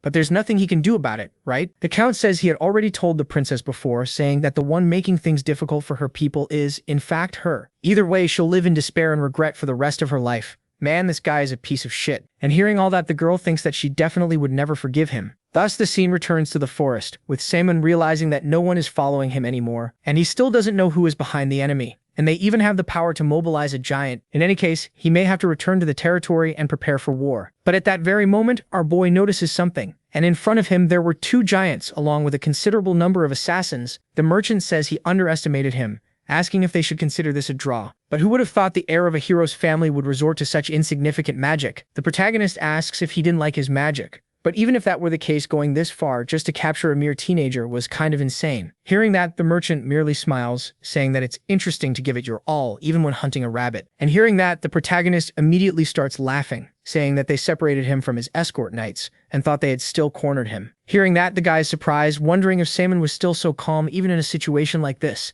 wondering whether he had already given up or even gone mad. If you're trying to buy time, it's useless. And Simon, summoning his magic, says that none of them will survive. A huge magic circle appears, and you already know what's going to happen now, right, my friend? The merchant just watches everything in silence, and now the real mess is about to begin. Like this, a whole bunch of golems appear, and no one understood what was happening. Then he says, "All right, I get it," and heads on. Off. Even so, the merchant tells them to stay calm, saying that golems were only threatening in the past, and they mustn't forget that they still have two giants. Even dozens of golems would be no match for them, declaring that whoever brings him the young master's head will be named the next knight commander. Hearing that, of course, the assassins get fired up, and without wasting any time, they all charge at our boy. He says they'll find out whether, after 500 years, his golems are really useless. He uses his puppet skill, beginning to control all the golems at once. The assassins are shocked by that speed, and the merchant, furious, says those are just mere golems. And Simon says that if they keep underestimating them like that, they'll only regret it after they're dead. Every movement our boy made, the golems copied, and after that creature punched the ground, no one understood anything. Some even assumed he wasn't able to control those things properly. However, Simon says he'll give them a piece of advice, stating that understanding the battlefield is the basis of any strategy. At that moment, the merchant understands what was happening, and out of nowhere, the ground starts collapsing. The assassins fall in freefall, and Simon says he had already warned them before. He attacks everyone with his golem, and everyone gets sent flying. Nothing was left, not even of the giant, and with everything settled, Simon says he should have at least kept someone alive to find out who was behind this. But completely out of nowhere, our boy is attacked, and unbelievably, it actually works. That merchant was still alive, with one giant saying he'll never forgive him for destroying his knights. But Simon says this situation might actually be favorable, since he'll capture him and make him confess everything, right? The guy tells him to try if he can, and immediately charges at the boy with a knife. Cedric then tries to summon his dark magic. However, unbelievably, his mana was getting out of control. That damn curse only gets in the way. And taking advantage of the situation, the merchant goes all out against him. Even so, of course, our boy hasn't given up. right? And placing his hand on the ground, he asks if he really thinks he wouldn't be able to deal with him. The kid wasn't messing around, and out of nowhere, several tentacles come out of the ground. Only now does the merchant realize that was dark magic, and it's impossible for a hero's descendant to be using something like that. Saman just watches everything and says that before his patience runs out, he'd better say who his master is. And having no other choice, the guy says he'll tell everything, since it was that easy. The one behind it was the Count begging for mercy. But my friend, of course he wasn't getting any this time, right? And Samorn, without hesitation, finishes off the merchant. With everything settled, the protagonist says that whether human or demon, the feeling of absorbing power is still unpleasant. He begins to reflect on all of the Count's actions so far, wondering if there might be another reason they had targeted the Lacan family. Either way, he would make them regret it. And at that very moment, someone appears in the bushes. It was Phillips. And Saman says they arrived faster than he thought. Either way, they should leave quickly. And sometime later, Roger says the Duke is probably behind this. Anyway, the protagonist should return to the territory to reinforce the troops even more, because there's no guarantee something similar won't happen again. However, Saman says that after suffering so much damage, the enemy won't move easily, and now is the best time to secure a giant. Roger says they can't get there without a carriage, but the kid says of course they have one, right? A short time later, the three of them were already inside that locomotive. And Phillips was happy that everything had ended without any incident. And observing the situation, Saman thinks he had almost been killed because of the curse. The power that stopped the black circle in his heart was definitely because of the curse. And even recovering the power to contain it, it still seems insufficient. He wanted to know who in the world could cast such a curse, and the scene shifts elsewhere. The other merchant from before was trembling like a leaf. He was standing before a hooded man who asks if his name is Duren. The little mustached man says that's exactly right, asking why he had called for him. He asks whether he remembers the directive to secure the Demon King's fortress. He says his guild was almost successful, but an idiot had interfered. And hearing that, the guy didn't seem very pleased, asking if he knows the identity of the one responsible. Right away, Darren starts panicking, saying that this time he'll definitely succeed. However, the man says he never said he was going to kill him. Right now, he's merely curious, asking who that person is that's getting in the way of his plan. A little later, the scene finally shifts to a city called Brandon. Samon says that this city seems much busier than when he was in Lammer, and Rogers says that this city is famous throughout the continent for its many magic towers. Thanks to that, the streets are packed with mages, mechanics, and even technicians who stay there. They end up becoming the driving force behind the development of the entire city. And to sum it up, it's the best possible place to buy a giant. Saman says he's building up so much anticipation that now he's actually excited about it. And Phillips says there's no need to look anywhere else, because that city even has a branch of the magic tower. Most of the giants recognized across the continent were made by them. And hearing that, our boy is surprised, wondering if there really is a branch there. A flashback appears in his mind, and those people there were the ones who did that to his wife, right? They've grown so much in 500 years that they even built a branch there. And he's going to take this opportunity to clearly see their true nature. Giving them money is unpleasant, but if the performance is good, he'll have to buy the giants, right? After that, he'll dismantle it and find its strengths and weaknesses, creating something even better. A few minutes later, a soldier says that this place isn't open to just anyone, and only those with the rank of Baron or higher may enter. Hearing that, Samo says that's very rude, asking if he's judging him without confirming his status. And Phillips says that is Luke, heir to the barony, Lacon, demanding that they show respect immediately. But right then, the soldier laughs, asking if this isn't the family famous for being poor, and they don't even have the money to buy a giant, much less repair one. At that moment, the two soldiers start getting heated, but Saman tells them not to mind them, because there's no need to bother with that kind of person, thinking that even after 500 years, they're still rotten. In any case, the scale is much bigger than he thought, and it's on a completely different level from the magic towers he's seen so far, assuming that the giants from this workshop must come out in impressive quality and quantity. At that, Saman says their disgusting attitude remains the same, and as he starts to leave, he says that for people who threw away basic manners,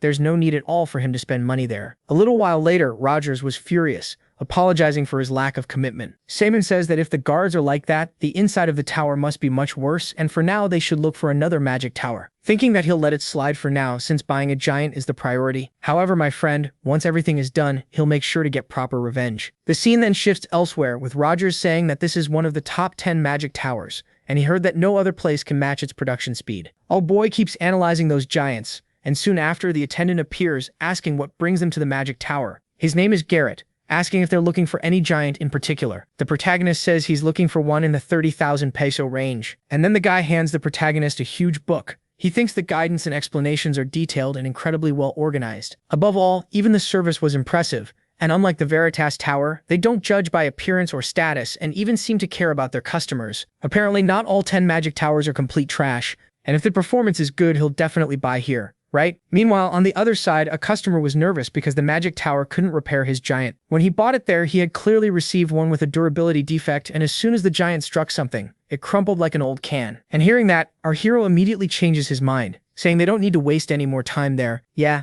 things aren't easy for anyone. They literally can't find a single decent place. The options just keep shrinking, and no magic tower satisfied our boy's desires. He says that they claim this city specializes in giant production, but it's a complete mess. Rogers says that in the past, when the Empire had strict controls, only high-level giants were made, but now, as long as you have money, that's already enough, which means the quality has dropped a lot. Meanwhile, two people were talking, and Glasses guy says that this is a truly innovative giant. However, the guy in the hat didn't seem to care much about that. Phillips says there are even people wandering around begging with blueprints in hand, and that explains why the quality of giants has dropped so much. Seaman, meanwhile, takes a look at those papers, and staring at the kid says that this design is quite interesting. It designs the giant structure based on golem theory and can be considered old-fashioned, but even so, it's not bad. Wondering if it's thanks to Muti's teachings that he could now truly appreciate giants. Soon after, the boy asks him to say how much investment he needs, and he gets completely excited by that, saying he'll need about 10,000 pesos. And looking at that man, our boy, the only thing he can do is remember his past self, then says to take him to his laboratory. A little while later, Rogers says that since he said he was out of money, he thought he wouldn't have the space and equipment to produce giants. But apparently I was wrong, because he at least has his own magic tower. The boy says that the previous giant model sold well enough to keep this place running, but the new model takes a lot of time and money to make. That's why most people left and only a few of them remained. Entering the tower, the young man says they must have had a hard time getting there, but there's no need to rush, and they can look around as much as they want. At that very moment, our boy is surprised, starting to stare at that giant, and the boy asks if he knows Sting. And Seaman says he had seen him once before, thinking that this guy definitely has some kind of ability. The boy says that the exterior may look similar, but even so, the machine is completely different from the previous one. They applied their latest technology and redesigned it from scratch. Seaman asks how long it will take for it to be ready, and the guy says the hardest work is already done, and all that's left are the final adjustments. It'll probably take around 1 to 2 months, and since they're short on staff, it could take even longer. And the protagonist says that if that's the case, he'll invest double, asking them to hire more technicians and finish it in a week. And right then, my man, the guy gets totally hyped, and going through a door, he starts telling the whole tower that they could begin working. Besides that, also they would be getting much better pay this time. The people there weren't doing very well, and the boy says the giant's progress had stopped at approximately 67%. But, my man, they're not going to waste another second. And Phillips, looking at all those people, asks the protagonist if he's sure he wants to see all of this through. But he says not to worry, because he knows very well what research-obsessed mages are like. Anyway, he's eager to see the moment when this place rises up to join the 10 best magic towers there. The night finally arrives and everyone was asleep. However, the protagonist was in the city, saying that now that he had gotten what he wanted, it was time to begin his revenge. The scene then shifts to that magic tower from earlier, and the soldiers were standing guard at night. They hear a noise in the bushes and head toward them, asking who was there. However, little did they know that Simon had already managed to get through the door. He enters the place while wondering what he should do first. A short time later, looking down from a window, there were a lot of people gathered. He uses his dark magic ability, slipping into the place stealthily, thinking that, for a tower's security, this place is surprisingly lax. But wandering around a place like this won't get him anywhere, and he has to find a useful mage somehow. Meanwhile, a hooded guy was looking around. The guy was nervous about something, and shortly after, he was thrilled to have finally entered the magic tower. The security is much weaker than he thought, and now he just needs to get the mage's secret files. With that, maybe he can become a master too. And Seaman, watching everything from the sidelines, says that no matter where he went, there was always an idiot like that. With that, the guy keeps going deeper and deeper into the mage's tower, trying to open one of the doors. At that very moment, someone appears there, saying he doesn't remember granting entry permission, which means he's probably an intruder. In other words, he has every right to kill him right now. Yeah, the guy literally wasn't messing around. And the young man, hearing all that, says he took the wrong way, asking him to forgive him this time. After that, unbelievably, the mage says he thought he was a thief. By coincidence, he's carrying a very important scroll right now, and since it's extremely secret, it absolutely cannot be leaked. In other words, he hoped he understood how sensitive the security was. Even so, all of that is pretty heavy for him, and since he's also a colleague from the tower, he must know about the new hero-level giant. They keep talking there about that so-called giant, and the guy thinks that just from a quick glance at it, you can already tell it's an incredible masterpiece. But my man, all of that was that mage's plan, who says to understand that the rule was to eliminate anyone unqualified who saw the scroll. The guy doesn't understand anything, saying that he was the one who showed it to him. But the man says he doesn't know what he's talking about. After all, he had seen it on his own. And then you already know what's going to happen, right? the guy kicked the bucket. The mage didn't seem to feel any remorse, saying that if he had stayed in his place, he would have avoided this. At that very moment, the protagonist appears, saying that the guy had shown confidential information just to justify that man's death. And as expected, whether in the past or the present, there is no one in the Veritas magic tower who is just. The scene then shifts to that guy again in his office, saying that the last hero-grade giant is taking longer to analyze than he thought. Apparently, his plans are going to be delayed even more. And at that very moment, the man notices something, saying that he knows very well that there's someone else there. Our boy finally appears, saying that he is probably the head of the Veritas magic tower. Without wasting any time, the guy immediately summons his magic and asks what his objective is. And Simon says it has been exactly the same for 500 years, which is basically to rid the world of trash like him. At that very moment, an explosion happens, and the guy asks if he really just called the head of Veritas Academy trash. His group is far beyond his reach, and if he keeps talking so irresponsibly, he'll never see the light of day again. However, at that same moment, our boy grabs the guy, saying that he really hasn't changed at all, even after 500 years. They still think they're special and don't even consider others as people, but starting today, that illusion will come to an end, and the very word Veritas will be completely erased from history. And a few minutes later, the protagonist says he heard that Iron Mages avoid fighting, but he didn't expect a Sixth Circle chief to be such a coward. Anyway, since he's there, he should take the spoils, and looking at the blueprint of a giant, he says there are only a few of those blueprints on the entire continent. That one is the so-called hero giant blueprint, and he'll definitely make good use of it. And seeing that thing destroy Veritas's magic tower will be a very interesting spectacle. Just taking one of those giants from the magic tower and Veritas is already a huge loss for them. But even so, it's still not enough to satisfy him, and the guy literally starts setting the office on fire. A short time later, the scene shifts back to that locomotive, with Simon thinking that all the family's central secrets must have turned to ashes. Revenge was only his goal, yet he gained much more than he expected. Right after that, Phillips appears, asking if something happened. He seems much happier than when he received the giant, and Simon says he's just happy to be returning to his territory, thinking that they achieved more than they aimed for, and that as soon as they return, he can focus on recovering his mana circle. At that very moment, the boy notices something, seeing that the one there in his territory was literally Princess Reina. And shortly after, the girl says that she wanted their help taking care of the refugees. Right after that, the protagonist appears, asking what she was doing there. At that moment, the girl realizes who it was, and shortly after, Simon asks if something happened. She says that after he left the city, she thought the Count's tyranny would lessen, but he became even more aggressive and unreasonable. And instead of keeping his promise, he doubled the refugees' taxes and kept tormenting them. On top of that, he even set their homes on fire,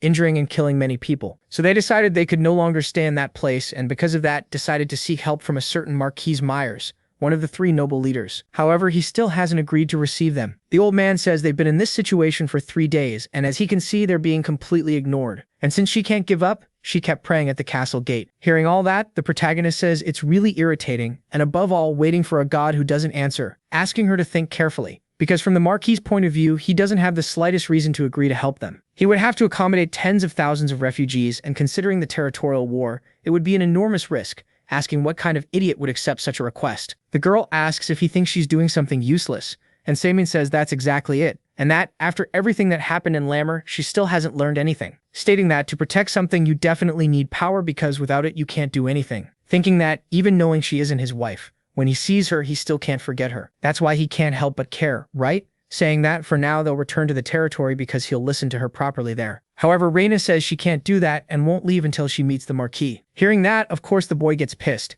asking if she's really going to keep doing all this. She needs to face reality once and for all, and trying to take care of dozens of helpless refugees obviously means problems will keep happening. Right now, she should be more worried about herself than the refugees. Then she says there's no way to know how long it would take if she ended up focusing on herself to gain power and protect the refugees. And if the people end up dying during that time, it would make no sense, asking if he thinks her life is worth more than the refugees. Simon answers without thinking that obviously it is, but she says every life is equally precious, and those people believe in her despite all the hardships. For that reason, she can never abandon them, and she has to find a way to do everything for them. With that, the kid is reminded more and more of his wife, saying that if 500 years ago someone like her had been by his side, maybe things would have been a little different. The reason he wanted to change the world wasn't just revenge, but he had forgotten that for a long time. Thanks to her, he had remembered one of the reasons, and hearing that, the girl wasn't understanding a damn thing. Then Simon says he wanted to offer his strength to her as well, stating that the Lacan family will stand by her side, and shortly after going to Veritas's magic tower, apparently they were under attack. At that moment, a hooded guy appears, saying that the defenses of that place are truly disappointing. The guy was completely surrounded by soldiers,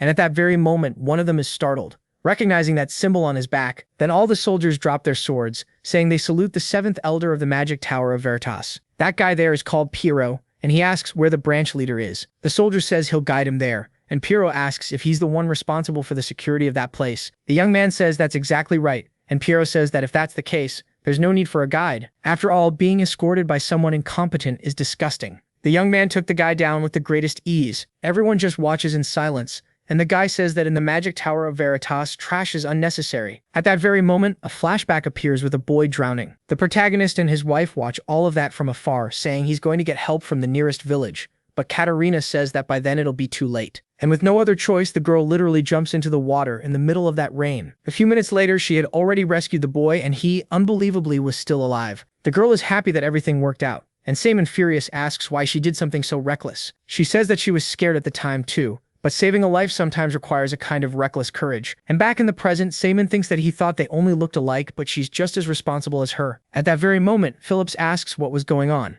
because he heard that he was accepting refugees from the kingdom of Volga, wanting to know if he's planning to go to war with the monarch Count. And with no other choice, Rogers says he agrees with Phillips too. At this rate, a war with the Count is inevitable, and even though the situation in his territory has improved a little, they aren't ready for a war. They keep arguing there, and the protagonist starts getting really pissed off, saying not to interfere because he's going to handle all of it. A short while later, everyone was gathered in a hall, and Saman asks if he said the number of refugees is around 30,000. If that many people start moving, they'll certainly draw attention and be pursued immediately, as soon as this mess begins. If they went by sea, they would quickly reach Lacan territory, but since it's the dry season, they can't set sail. Besides, the land route is far too long, and if they're pursued, they'll definitely be caught. Which means there's only one way. They're basically going to travel by river. The old man says they already said they can't sail, and Saman says they'll use that to their advantage, since they'll have a little time to prepare. Basically, they're going to build rafts, and since the water is too shallow for ships, rafts can float just fine, so they'll make them big enough to carry a lot of people. Hearing that, Phillips says it might be a good idea. However, Rogers disagrees, saying that such a huge raft will be very slow. If they end up being pursued, they'll be easy to catch, and if they're attacked from afar, they won't be able to counterattack. However, our boy says not to worry because he had already considered that, and for that reason, they're going to use the locomotive.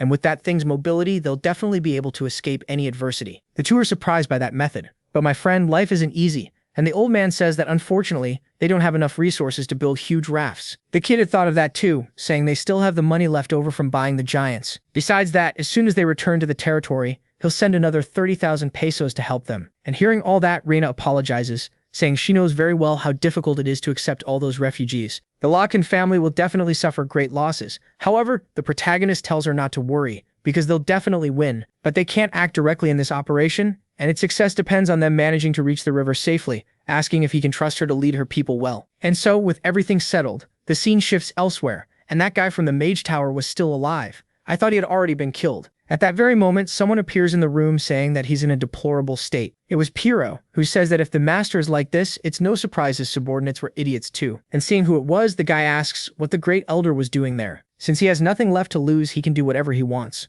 And Piero says it's only natural that he should face punishment. But before anything else, there's something he wants to ask, questioning what he did with Project Atlas. At that moment, the young man is surprised and asks how he knows about that. And the hooded man says he had known for a long time that he stole it, but was watching to see if he had any more allies. However, since he seems to act alone, he isn't sure what his objective is. But the guy notices something is wrong and asks who he is. He had known all the Elders of Veritas, and each one possessed vast and unique magical powers. But even so, he had never felt such a sinister energy. At that moment, the guy smiles, saying they said he was a genius who rivaled Albert before that incident, and apparently it wasn't a lie. So then, my friend, it's obvious nothing good is going to come of this. And the guy is attacked again. Who knows what that dude was doing? And right then, he pulls something out of the poor guy's head. At that very moment, the guy drops unconscious, and Piero says that if he doesn't want to talk, he'll just see it for himself. Wanting to know where Project Atlas is, he starts analyzing the man's memories, becoming surprised to find an intruder who used dark magic. Things really are getting complicated, mentioning that since the Demon King's death 500 years ago, there has only been one place where dark mages exist, besides himself, which would be the so-called Volga Republic. Honestly, I didn't expect those people to be behind this. The Volga Republic was founded after the fall of the Volga monarchy, and the fact that the Dark Elf is ruling that republic is still unknown. Her race was oppressed by humans for a long time, and he suspected they might be plotting something, but they acted much faster than he expected. Right now, their power is weak, But if they study dark magic and grow stronger, they could become a force capable of rivaling the Baroque Empire. However, now still isn't the time because the Republic needs more time to grow. If they create a hero-class giant, the Empire will definitely intervene and they could end up being annihilated. Anyway, there's no choice but to recover the project. And while holding some green thing, he literally puts it into the poor guy's ear. At that very moment, the dude starts getting back up. And man, the guy really didn't look too good. He even looked like a zombie. Right away, he kneels, and Piero says he planted a worm just in case. Anyway, they should get started on their plan soon, right? The scene then shifts back to the lock-in mansion, and Hans couldn't believe that the Count had really tried to assassinate the protagonist. The previous giant incident may have been their doing as well. And Roger says they're probably preparing for a territorial war. Everyone keeps discussing it there, and the guy with glasses asks whether it's really okay to take in refugees in a situation like this, because they already have little money just to manage the land. It would take an enormous amount of money to feed thousands of people, and at that very moment, suddenly, there was a noise. Without wasting time, everyone heads outside to see what was happening, and the one there was the protagonist. Phillips asks where he had been all this time, and behind him, man, there was a whole lot of money. The kid casually says that those are the Demon King's secret war funds, and while inspecting the castle, he found them beneath a secret wing. Rogers asks if it's really okay to use that, because it might be cursed by the Demon King. But my guy, of course the glasses guy, wasn't going to let that slide, saying they should overcome the curse with pure willpower. This now belongs to the Visconti of Lacan, and even if the Demon King came back, they definitely wouldn't return it. Meanwhile, Simon thinks that it was an emergency fund secretly accumulated using golems and monsters, and since they're going to take in refugees, there's no choice but to use it, right? Anyway, now the financial problem is solved, asking if Rogers has a moment because there's something he'd like his help with. The scene then shifts somewhere else, with Simon thinking that learning the magic that has advanced in the 500 years since his death is urgent. But if there's a situation where that power can't be used, that would be bad,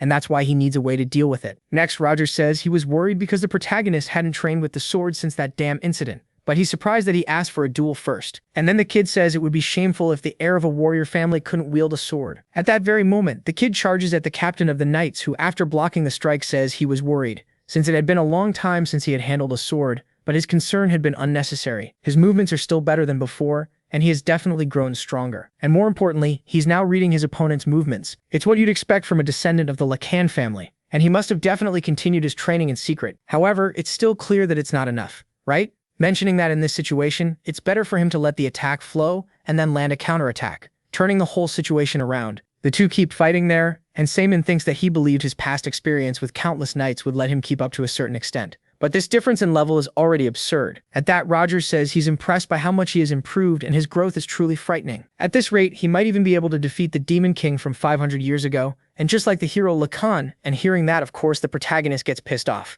Right? While gripping his sword, he thinks he didn't expect to fight on equal footing. But even so, he needs to land at least one hit, or he won't be able to sleep easy tonight, right? At that moment, he uses a physical enhancement skill, charging at the guy. They continue the training, and at that very moment, Seaman is surprised by something. The guy starts glowing yellow, and Rogers says he never expected him to be able to move that fast, asking if he had been holding back against him before, and Seaman immediately realizes that was the hero Lacan's sword aura. A golden sword aura is a transcendental level that no one can imitate, and obviously there was no way he could forget it, right? After all, he had been killed by that ability 500 years ago. Even though centuries have passed, it seems that for him all of this happened in just a single year, and placing his hand on his neck, he tells Rogers not to hold back, or else he'll regret it. And the young man, seeing that the protagonist was using aura, is surprised. She is weak, but even so, it is definitely one of the abilities. Then, without wasting any time, he tries to land a blow, and so the battle continues. A short while later, Rogers says they can end today's training. The boy says he can keep going, but Rogers says he's already done enough, and pushing too hard isn't good. Anyway, he says he's surprised,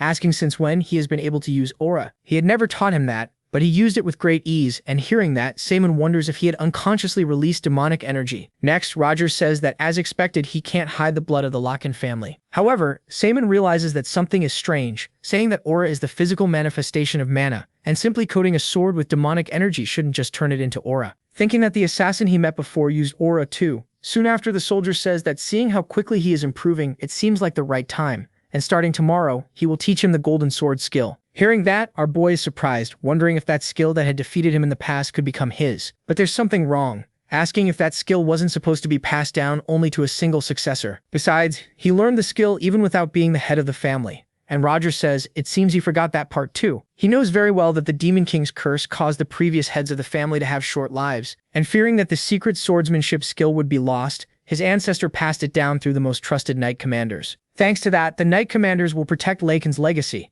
and at the same time serve as the family's strong foundation. Hearing that, Saemon thinks that was probably the reason they were able to continue even after all these years, wondering if mastering this sword skill could make him as strong as the old warrior Lacan. However, since life isn't easy, the guy says it would be difficult because the second half of the skill contains the supreme sword techniques that were lost 400 years ago. However, just by mastering the first half, one can already reach the level of a sword master. Observing the situation, Saemon thinks he never imagined that one day he would face the skill that took his life in that way. But since Lacan is already dead, the golden sword is just another technique to learn. And with no other choice, of course he's going to learn it. Thus, time passes, and there were a lot of people gathered in a square. A little child was looking up saying that the princess had arrived, thanking everyone for gathering there. It has already been more than 10 years since they left the kingdom of Volga and came to the monarch's territory. During that time, they suffered endless discrimination and persecution. Because of the lord's oppression and tyranny, many of them have suffered. Instead of protecting them, she couldn't even voice their complaints, and they have harbored resentment over her authority while watching everything from afar. However, they cannot remain trapped in this situation, and today, they will definitely leave this place and go to Lacan's territory. She made that decision on her own and believes that this path will open a better future for everyone. She understands very well that their fears were that the past might repeat itself, and she cannot force this decision on those who are already wounded. Even so, she wanted them to trust her and follow her one more time. They will begin a new chapter together, asking them to join her once again. The girl, despite being a princess, unbelievably bows, and then everyone agrees with her, saying they wouldn't follow just anyone blindly. He knows better than anyone the hardships and sacrifices she went through for them, and if it's her decision, then it will surely be the best choice. Thus, everything was settled, and the guy with glasses asks if he hadn't already told her that they had chosen to follow her of their own free will, and because of that, she doesn't need to worry, right? And hearing all that, the girl says she is deeply grateful. At that moment, the guy says they just received a message from Lord Luke stating that all the transport is already prepared. Until now, the Count hasn't noticed their movements, but even so, he wants to know if they can really move that many people at once without being detected. Soon after, that old man appears, telling them not to worry, and holding a box with a bunch of masks. He says he had already taken care of everything. Thus, time passes, and a man looking down from above asks what was going on. The refugee camp is completely empty, and he says he told the soldiers to keep an eye on them, asking why they removed all of them. The man says he had no choice because of the plague outbreak in the sewers, and the guy holding a mask asks if he means this. That is just a mask that imitates a plague, and it's really pathetic for a guy like him to have fallen for a trick like that. And seeing all that, the Count, furious, wouldn't stop talking about Princess Reina. After all the generosity he showed, she would betray him like this, and if she gets caught, she definitely won't be forgiven, right? At that very moment, a group of people appear greeting the Count. It was a group called the Scorpion Cavalry, announcing that they had returned from the battlefield and were getting back up. The Count, with a smile, says this is the perfect moment because he has something he needs them to take care of. Apparently, the heavens are on his side, and Princess Reina will deeply regret running away from his side. Man, this guy is not normal. A short while later, all the refugees were being transported, and there were even children there. The poor little guy says he can't walk anymore, and the hooded man tells Victor that the people's endurance has reached its limit, suggesting they rest for a bit. At that very moment, Reina appears, saying they should do what the man asked because making sure everyone arrives safely and without injuries is what matters most. A few minutes later, the refugees were eating, and Victor tells the girl to stop standing watch and leave the rest to them, so she can eat something. If she collapses, the people will fall into even greater despair. And Reina says that everyone is suffering like this because of her failures. If she had been stronger, it wouldn't have come to this. And Victor tells her not to say that. After all, she is the pillar of their strength, and it was because she is who she is that everyone followed her there, because they know that no matter what happens, she would never abandon them. And hearing that, the girl simply gives her thanks. At that very moment, everyone hears a noise, and immediately a bunch of refugees start running. Several soldiers appear and begin capturing the refugees. The two of them were watching all of that from afar, and because of that, they end up being surrounded. One of the Scorpion Knights says it's time for the princess to return, asking her to follow him obediently. All of that if she values those people's lives, of course. Victor asks if he has no pride as a knight for doing this, and the soldier says it's ironic to hear that from someone who ran away like a rat in the middle of the night. But the old man says that they were the ones who forced them onto this path. However, the knight says that he was the one who escalated the situation by ignoring the Count's generosity and taking in the helpless refugees. Instead, he chose to be selfish and flee under cover of night, asking if that's how a princess known as a saint behaves. And Victor, furious, asks if he's already forgotten what he did to his people, because he imposed taxes on them higher than those on ordinary citizens and constantly forced them into hard labor, asking if he has any idea how much his people suffered under such discrimination, and yet still dares to spout so much nonsense. But the knight didn't care about that, saying his orders are simple: capture Princess Reina, so she has to make a choice and surrender, and they'll let the people go. Otherwise, they'll all die there together. And hearing all that, the girl asks if they will free the people, if she goes back alone. Victor tries to stop her, and the girl simply asks him to answer. And the man says he swears in the name of the Scorpions that they would no longer go after the refugees. At that, the old man says she can't fall for those words. She replies that she is the last ruler of the kingdom of Volga, so she cannot abandon everyone and flee alone without her people. They said that she is the pillar of their strength. However, without her people, she has no reason to exist. And if it's for their sake, she is certainly ready to sacrifice herself, asking Victor to take care of all of them. Everyone watches that in silence, and with no other choice, the girl will have to go alone, right? Thinking that she will accept her fate without any regrets. However, there is one single thing on her mind. She never had the chance to properly thank the protagonist.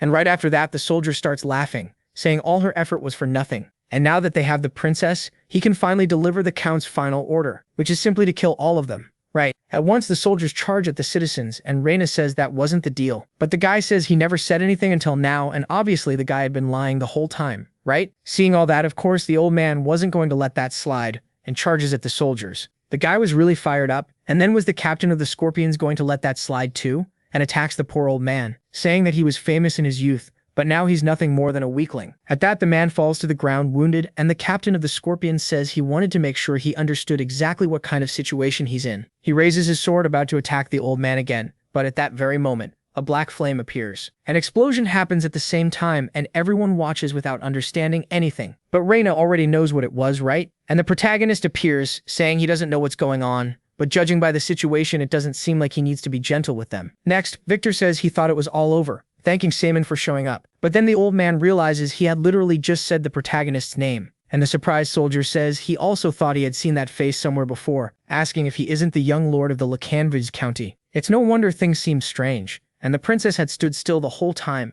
and suddenly ran away at night, so he had the feeling that someone was behind all of this. But in truth, it was just some idiot from a Viz county practically on the verge of the trash heap. And honestly, he feels sorry for the princess for needing his help. At that very moment, a bunch of soldiers rush our boy, who, raising his hand, says to answer his call. At that very moment, the ground begins to tremble, and Simon says to eliminate all the enemies before them. Right away, my partner, an entire army of golems begins to appear, surrounding all the soldiers. The captain of the Scorpions says he had never seen so many giant golems at once, asking who that brat was. Besides, how had he done that? But my partner, it was already too late to question anything, and the golem charges at him. With that, the fight there was getting ugly, and the captain of the Scorpions tells them not to panic, because they're just golems. Their durability and speed are nothing compared to a giant, and if they use their mobility, they'll have some chance of winning. And our hero, using that puppet skill again, starts controlling the golems. At that very moment, one of the monsters punches the ground, and man, a bunch of rocks start flying toward the soldiers. With that, in a matter of seconds, a large part of the army had already been knocked out, and the captain couldn't believe that was happening. Having no other choice, he gets off his horse, and grabbing the princess tells them to stop or he'll kill her. However, Simon still hadn't paid that any mind, and charging at the soldier, slams his face literally into a tree. With that, his helmet breaks, and Simon, grabbing him by the neck, tells him not to remind him of things that irritate him, because he could kill him right now. Incredibly, that guy was still acting tough, asking if he really thought he would get away after doing this. The Count obviously would never let this slide, and Simon says he had already made it clear that he had warned him. With that, the guy passes on to a better place, and the princess was watching all of that from afar. Calling out to the protagonist, she asks how he got there. He tells her to just gather the refugees and hide for now. Reina keeps staring at the boy who was standing before the remaining soldiers. They were surprised, saying that in a battle without giants, the presence of a mage can decide victory or defeat. However, they had never heard of a mage literally controlling golems, and it's as if he were even the Demon King himself. At that, Simon says that from the moment they decided to fight him, they should have been prepared to risk their lives. And right after hearing that, all the soldiers drop their weapons, immediately starting to retreat. But life isn't all sunshine and roses, right? And Simon obviously wouldn't let them leave, and drawing his sword, declares that all of them will die there. And so time passes, and a few minutes later, all the soldiers were on the ground. The boy stares at the princess, saying they eliminated the enemies there, but they don't know when the pursuers will come, and in any case, he'll take her to where the rafts are. However, right after that, one of the soldiers immediately asks him to stop, stating that they are grateful for his help, but he must not approach the princess, asking what power that was that he had just shown them, since he had never heard of the Lacan family having the ability to control golems. Besides, the magic he used seemed different from ordinary magic, and it was a sinister aura that could even be black magic. Questioning how a noble from a family of knights could have access to such abilities. Observing the situation, Simon immediately thinks he made a mistake, and because he lost his temper for a moment, he revealed his power to too many people. Honestly, that doesn't suit him, assuming it's probably because of the regrets from his past life. Right after that, the soldier says that no matter how urgent the situation is, they can't ignore this, And Samin asks if it isn't because of this exact power that they all stayed alive. They keep arguing there, and at that moment, the princess is getting nervous. She tells everyone to stop this mess. The method doesn't matter, and the fact is that he had saved them. Besides, the protagonist would never get involved with black magic. However, incredibly, our boy replies that he doesn't want to lie in this situation. And what did they see? It is actually the power of the black magic of the Demon King Simon, who died 500 years ago. Well, that was way too easy to reveal, huh? After that, of course, everyone would be shocked, and the soldier asks if the Demon King had been resurrected. However, the boy says that wasn't the case, mentioning that once a crystallization of knowledge that had an essence of power so great unleashed chaos upon the world, and it's simply that his legacy had resurfaced in the world. Due to a curse, he has been weak since childhood, and even while learning his family's swordsmanship, his progress was extremely slow, and whenever he felt frustrated and discouraged, he would visit the Demon King's castle, where his ancestors' achievements still remained. And then one day, by pure luck, he discovered a secret passage left behind by the Demon King. It led into the interior of the castle, and inside it was literally everything the Demon King had built. And although he was afraid to enter an unknown place, that fear quickly disappeared, all after facing what was inside there, of course. And that was the only way to overcome the limits he was born with. From then on, he secretly studied magic and golem control, and the result is the power you witnessed just now. Of course, as the descendant of a hero, using the Demon King's power is something that deserves condemnation. But he had no other choice, since he was desperate. Even so, he needed power in order to protect what is precious to him. Hearing that, the soldier says that even so, this cannot be forgiven. And the old man, getting nervous, says that they're only safe because of the protagonist, and at the very least, they shouldn't judge his position. Looking at our boy, he states that he doesn't care whether he has the Demon King's power or not, and is simply grateful that he protected them, and they will definitely keep this matter quiet. Hearing that, Simon thanks them for their understanding, thinking that thankfully some accepted it, but it seems that's still not enough to convince everyone, so he'll have to figure something out later, right? Next, Victor says they don't know when the Count's pursuit squad will catch up to them, so they'll have to start moving soon. And a little while later, the furious Count says that losing both the princess and the refugees wasn't enough, but now even the scorpions had been annihilated. His greatest cavalry unit had been destroyed by nothing more than a ruined Viscounty. Next, the boy says that since even the Dark Knights fell, the nobles are probably supporting them in secret. Moving carelessly without knowing the enemy's true strength is very dangerous. And hearing that, the Count simply tells him to be quiet. He won't let those idiots do whatever they want, ordering a message to be sent to the Emperor. The guy was really furious, saying that he will definitely make him regret it. And meanwhile, in Vidix County Lacan, everyone was gathered around a table. Han says that just now a royal messenger arrived and it was declared that a territorial war between Monarcha County and Lacanvis County had been approved. Rogers says that given the Count's violent nature, this was inevitable sooner or later. But even so, there's one thing he can't understand, which is specifically the justification for the war, which claimed that they attacked the Count's private soldiers. They continue discussing there, and Saman says that now is not the time to get bogged down in details, and they need to focus on how to overcome this situation, asking what the status of their forces is. And Rogers says that they recently recruited mercenaries from among the young men in the refugee camps. The problem is that they have barely had any training, and won't be very useful in battle. As for the giants, they tried to buy and repair abandoned ones, but due to time constraints, only 3 of them are operational and ready for battle. Compared to the number of giants in the Count's domain, it's nowhere near enough, and Reyna, raising her hand, says that actually they also have a giant. At that moment, Phillips gets really excited, saying that they saw that giant's capabilities in the arena of giants, and it will definitely be a valuable help. However, they don't have a pilot to command it. But Reyna says they don't need to worry about that either, because Victor has experience piloting a giant. And the old man says that although he is someone who left the battlefield long ago, the experience he accumulated is never forgotten, promising that he won't be a burden and will do his best. With that, some issues were starting to be resolved, and Moody says he doesn't want to ruin the mood, but the situation is not in their favor, because the Count's domain has at least 80 giants as far as they know. Among them, 5 are Knight-class giants, and in modern warfare, the number and class of giants are key factors for victory, because the difference between warrior class and knight class is like that of a child and an adult. It takes 10 warrior class giants to match just 1 knight class giant in battle, and if they are outnumbered and their giants are of a lower class, no number of regular knights will make up for all that disadvantage. In other words, if the enemy were somehow unable to use their giants, that would mean they might have a chance. The mage says that's true, but he wants to know how they could make all those giants useless. And Samian says they just need to create a situation where they can't use them. As he knows, Lacan's territory has major terrain differences on all sides, and to the east and west there are cliffs, making it difficult for a large number of people to pass through. And that leaves only one option for the enemy to move through, which would specifically be the Southern Sea. They'll probably transport most of their giants by ship across the water, so they'll set traps in that area. They'll establish barriers along the coast to prevent their giants from landing, bombarding their defenseless troops from a distance. Of course, they can't ignore the possibility of an attack from other directions, but that's something they can plan together. Naturally, they're at a numerical disadvantage, but that doesn't mean they should be afraid, because they have the Knights of Lacan led by Rogers. They also must not forget the renowned commander of the Kingdom of Volga. Each one of them individually is in no way inferior to the monarch's domains, and as long as they stay together, they will win no matter what happens. With that, everyone gets motivated because it looks like the plan is going to work, right? Next, Victor says they've already witnessed a lot of miracles up to now, and this war certainly won't be any different. Then Philip says this isn't the time to stand around and that he'll prepare for battle immediately. And then everyone starts to split up. At that very moment, the protagonist closes the door and sits down in the armchair. Man, the kid didn't seem to be doing very well. He thinks he shouldn't have used more mana than he could control, and because of that, his mana flow became far too unstable. And if this continues, nothing good is going to come of it. Right, a short while later, the scene shifts to another place, and the protagonist, inside the mine, was making a magic circle, saying that he could perform the ritual there without anyone finding out. After being reincarnated as a descendant of the Lacan family, the mana circle that had been fragile and unstable due to the family curse absorbed dark energy and transformed into a black circle. Thanks to that, he managed to surpass the limits of his body, raising it to a level 6 magic circle. But during the battle against the Scorpion Cavalry, he recklessly used an enormous amount of mana,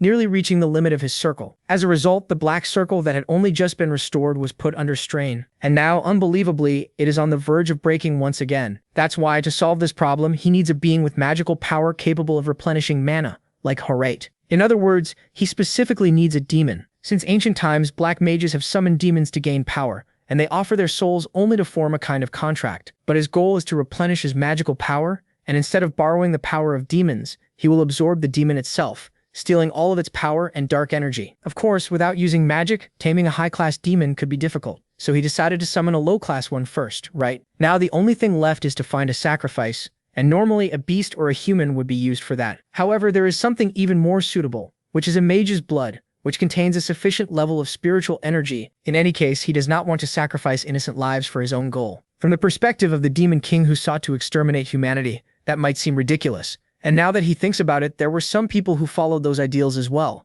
The cult of darkness that worshipped the demon king Saman also felt deep disillusionment with humanity, but at the same time, they never forgot respect and duty toward life. After reincarnation, he never heard about them again. He imagines they disappeared as well when he had been defeated. In any case, since his condition is getting worse, he needs to hurry, right? He begins the incantation, and right then, man, you can tell nothing good is coming, right? At that very moment, 3 demons appear, and Saman thinks they look impressive, but they are only low-ranking demons, and he would certainly be able to deal with them even without possessing magic. But at that very moment, the cave begins to tremble, and it seems there are more than 3 demons. At that very moment, the big beast appears, and with a roar, it says its name is Sebastian, and that it is the master of the demon realm's endless suffering, asking if he is prepared to pay the price for having summoned it. Saman didn't understand a damn thing, thinking he was sure he had used the summoning circle for low-ranking demons. In his current condition, fighting a demon like that is impossible. But he also cannot let them escape from there, because if they got into the territory, they would cause complete chaos. So there is no other choice but to erase the summoning circle and send them back by force. The beast in turn asks if he is afraid after seeing all this, telling him not to worry, because if he offers his soul, it will give him a painless end. However, Saman says he was never afraid for even a moment, and was only thinking about how he was going to destroy them. At that very moment, one of the demons tries to attack our boy, but he dodges. The battle continues that Medusa tries to attack him, but he manages to block the blow. And since life isn't all sunshine and rainbows, his sword literally gets petrified. The kid had no time to catch his breath, thinking that at this rate, he can't even get close to the magic circle, much less escape, wondering what he can do. However, at that very moment, he gets an idea, remembering that up above, on the surface, there was a river. Without wasting time, he starts climbing the crystals, and at that same moment, the demon tries to attack him. At the same time, the explosion happens. And right then, my friend, a huge amount of water starts pouring down from above the cave. Our boy stayed on top of the crystals, thinking that even using a spell is putting too much strain on his body. However, now that they can't move, he can erase the magic circle, right? But unfortunately, the high-ranking demon still had not been defeated, telling him to stop fooling around and surrender already. At that very moment, the boy stands before the creature using an enhancement skill. The beast didn't understand anything, asking if he still hasn't given up. And the kid says there's no reason for that, because this body has already been through countless battles. Changing the subject, he asks if it really thought he wouldn't notice, and at that very moment, he charges at the creature, which tells him to wait because it had changed its mind. If he stops right there, it'll accept him as its subordinate and ignore everything he's done so far. And if he swears loyalty, it'll even lend him its power. But Saman doesn't seem to care about any of that, does he? And he lands an attack on that thing. A short while later, as the smoke clears, Saman says, just as expected, That thing was low class. And man, just by looking at this creature's face, you can tell it's going to become a mascot. The kid says its true form is pretty pathetic, and the monster asks how he found out who it really was. Seimin says its disguise was good, but it was strange how a high-class demon couldn't dodge a simple jet of water. So he decided to take a gamble, right? He knows very well because he's fought your kind many times before. And the monster, furious, says that even in this form it can still finish him off. Hearing that, our boy tells it to go ahead and try if it can. At that moment, the monster is shocked, asking how a mere human has the aura of a demon king. He replies that it's because he had simply absorbed one. Changing the subject, he asks if it knows the demon king called Seimin. Hearing that, it immediately remembers who he is,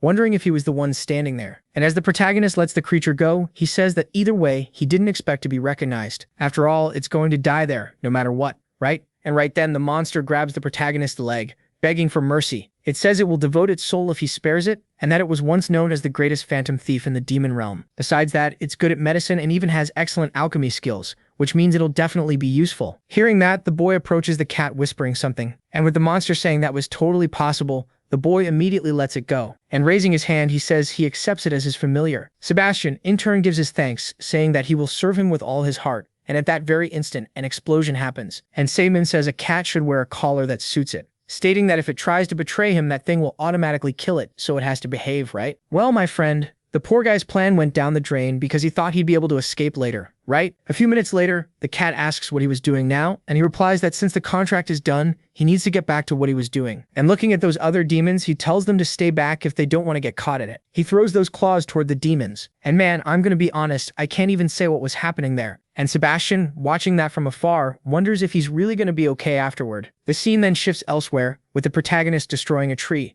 thinking that now he can use up to 6 circle magic without much difficulty. After absorbing that demon, he summoned and absorbed others repeatedly over the last few days, and thanks to that, the black circle is recovering quite well. Even so, he completely ruined his clothes, and if anyone sees him like this, it'll definitely cause trouble. And at that very moment, as usual, Phillips appears, saying he had been looking for him everywhere. Changing the subject, he asks what happened to his clothes and says it can't be that he got hurt. But the boy tells him not to worry and asks what happened. He replies that a message arrived saying the Monarch Count's army was approaching the territory. They're coming from the direction of the southern sea and the northern forest, which basically means from 2 sides at once. And a short while later, the scene shifts to that very place. The soldiers kept moving, heading straight toward the MC's Viscount. Looking through a spyglass, a soldier says it doesn't suit the Count to mobilize an entire army just to wipe out a mere Viscounty. And the eye patch guy says that even if a tiger gave its all to hunt a single rabbit, those guys escaped by luck countless times, and that's why he needs to completely crush their will to resist. Either way, it's better not to underestimate them, since some of them are stronger than expected. Hearing that, the guy with the little hairstyle thinks the man is acting tough after losing in the arena, wondering why the Count gave another chance to that idiot. But anyway, the Visconti did use its brain a little. They had formed a barrier up front, and the soldiers were prepared to counterattack, looking of tangering was posfnipinazels. Right, I get it, and heads on. Off, which, without wasting time, they do just that. And the guy with the little hairstyle says they really are trying hard. But of course those attacks wouldn't be enough. And starting to pilot his giant, he easily deflects all the projectiles. The soldiers are shocked, realizing that was a rune knight. And the guy with a smile says that no matter how hard they try, it will all be in vain. Rune knights are specifically those who can freely manipulate staffs and swords. This is the first time they had seen a monster like that, and there was a time when they were considered failures. But with the development of giant technology, that had changed. When linked to mana stones inside the giants, their power is amplified, and they become monsters capable of using magic as powerful as that of the tower's other mages. Meanwhile, the guy was acting all smug, saying they had worked very hard to stop the ship carrying the giants. But that's useless against him. And raising his staff, he launches an ice attack right from inside the ship. And without wasting any time, he immediately casts another spell, throwing a bunch of rocks toward the defenses of the protagonist Viscounty. The guy was acting like he was hot stuff, saying that now the obstacles in his path had definitely been removed,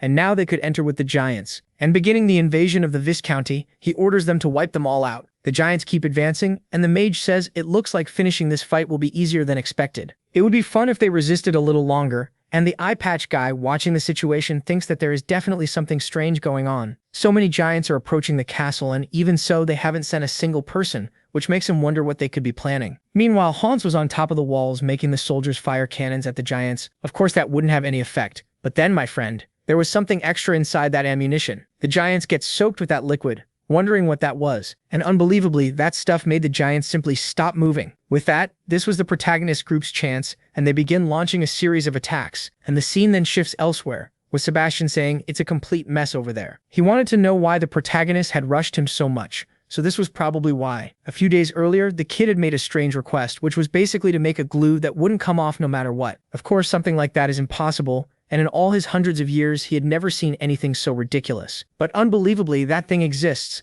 The kid simply wouldn't leave the poor man alone. Anyway, since he did all the work, the result was obvious. In just a few seconds, the tide of the battlefield had changed, and one of the blacksmiths, seeing that from afar, says he had never heard of anything like that, asking if that was some secret technique passed down in his family. But that wasn't enough, because there are still many giants left, especially those two there in the center, who are definitely new knight-class giants from the Monarch army. Going back to the pretty boy, he says they're resisting more than expected. But even so, it's still not enough, and summoning yet another spell. He launches it toward the castle gate, but at that very instant, Phillips appears in that giant, blocking the attack. The mage is obviously surprised, saying that someone strong has appeared, but of course he'll lose too, right? He makes his move, and Phillips once again manages to block it, but he seemed to be having some kind of difficulty, thinking that his speed is equal to his enemies. On the other side, the eye patch guy says he finally showed up, and he had definitely been waiting for this day. The boy is surprised, saying he thought he had been fired, but unbelievably, he was still working. And then the guy says he was given a golden opportunity on the condition that he destroy him,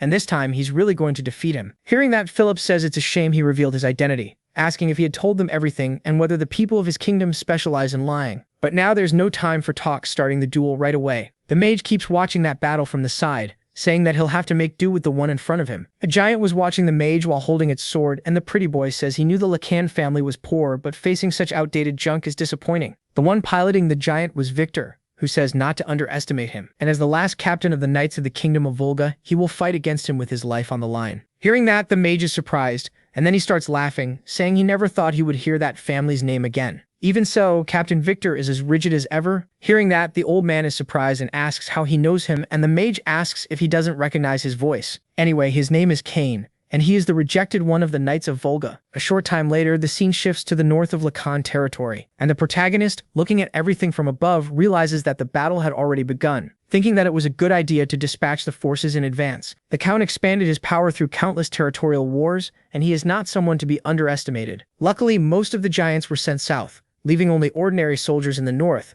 and that's why stationing troops there was the right decision. Of course, with so few troops, even placing them all in a single area was an effort, and sending soldiers into the forest should have been even harder. But all of that was solved in a different way, and meanwhile the battle keeps going. The bandana guy says this is his only chance to repay the young master who had helped them. Apparently those people there were the villagers from before, and Simon thinks he's glad the training of those bandits paid off. Since they're used to real combat, they're proving unbelievably to be useful. But then, my friend, since life isn't easy, at that very moment, 4 soldiers surround one of the bandits. Then, another person appears and unbelievably manages to dodge every single attack, counter-attacking one of the soldiers. The guy really wasn't messing around. And that was Rogers, who tells him to be careful not to push too far past the enemy lines. The boy watching the situation realizes that things are going well. However, if this drags on, it will definitely end badly. So there's no choice but to hurry. And at that very moment, the protagonist lets out a whistle that echoes across the entire battlefield. No one understood what was going on, and Rogers, looking up, realizes it was the protagonist's signal, which means that, most likely, all the preparations are already complete, ordering the entire army to begin retreating. The soldiers are surprised by this, and of course they start following them, right? And a little later, deeper into the forest, Saman's soldiers were completely surrounded. The soldier there, all smug, says that this will be their grave. Meanwhile, Saman's soldiers remain silent. Rogers says it seems like he's misunderstanding something, stating that their objective has already been accomplished. After all, the ones cornered there aren't them. Right then, one of the soldiers grabs a torch and lights something. Man, up above there were a whole bunch of barrels. At that very moment, a huge explosion happens and the projectiles completely block off the soldier's path. With that, the protagonist's soldiers are trapped inside, and the soldier says that all of this is a useless effort. Then Rogers says that the people of Lacan rarely set foot in this mountain range and are strictly warned from childhood not to go there, wondering if he at least knows the reason why, which is simply because it's a monster nest. And in all this time, of everyone who entered that place, not a single person had ever returned alive. Meanwhile, Saman was watching everything from above, thinking that things were proceeding according to plan. Now he needs to finish things in the south, and at this rate, it might end even more easily than expected. At that very moment, looking ahead, he notices smoke, realizing that it's coming from the west, and then he already has a pretty good idea of what was happening,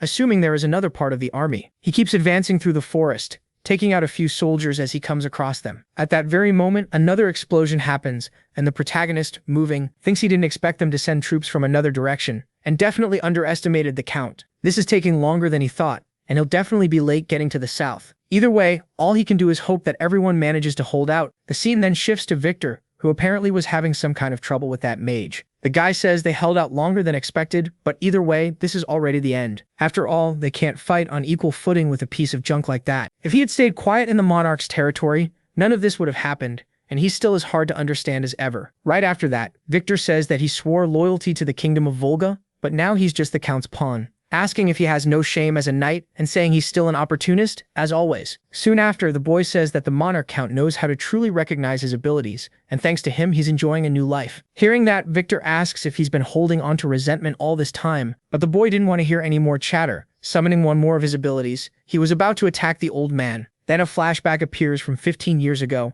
with the same young man saying that he performed better in the combat evaluation, asking why that guy was promoted and saying there's definitely something wrong. And at that very moment, Victor appears asking what was going on. The little boy says there must have been some mistake in the promotion results. And Victor asks if he used magic during that test. Using anything other than sword skill in a duel is grounds for disqualification. Even so, the boy pushes back, asking whether he shouldn't be valued more for doing something no one else can do. And Victor mentions that the test was made to evaluate only sword skills, and thinks no further explanation is necessary. After that, the young man asks if he's trying to stop him from being promoted. Since he can't use magic, he probably feels threatened by his talent, asking if it isn't just jealousy. But the old man, hearing all that, simply turns away and leaves. Returning to the present, Victor was still holding on, and the boy, surprised, says the result will still be the same. This is the power he once looked down on, asking if he finally realizes his true ability. In any case, he will die by the power he once ignored. And then Victor says that he hasn't changed at all since the beginning. I don't know how, but the guy suddenly starts dodging every single attack, charging straight at the kid. Of course, the mage wasn't just going to stand there waiting, and summons that ice ability again,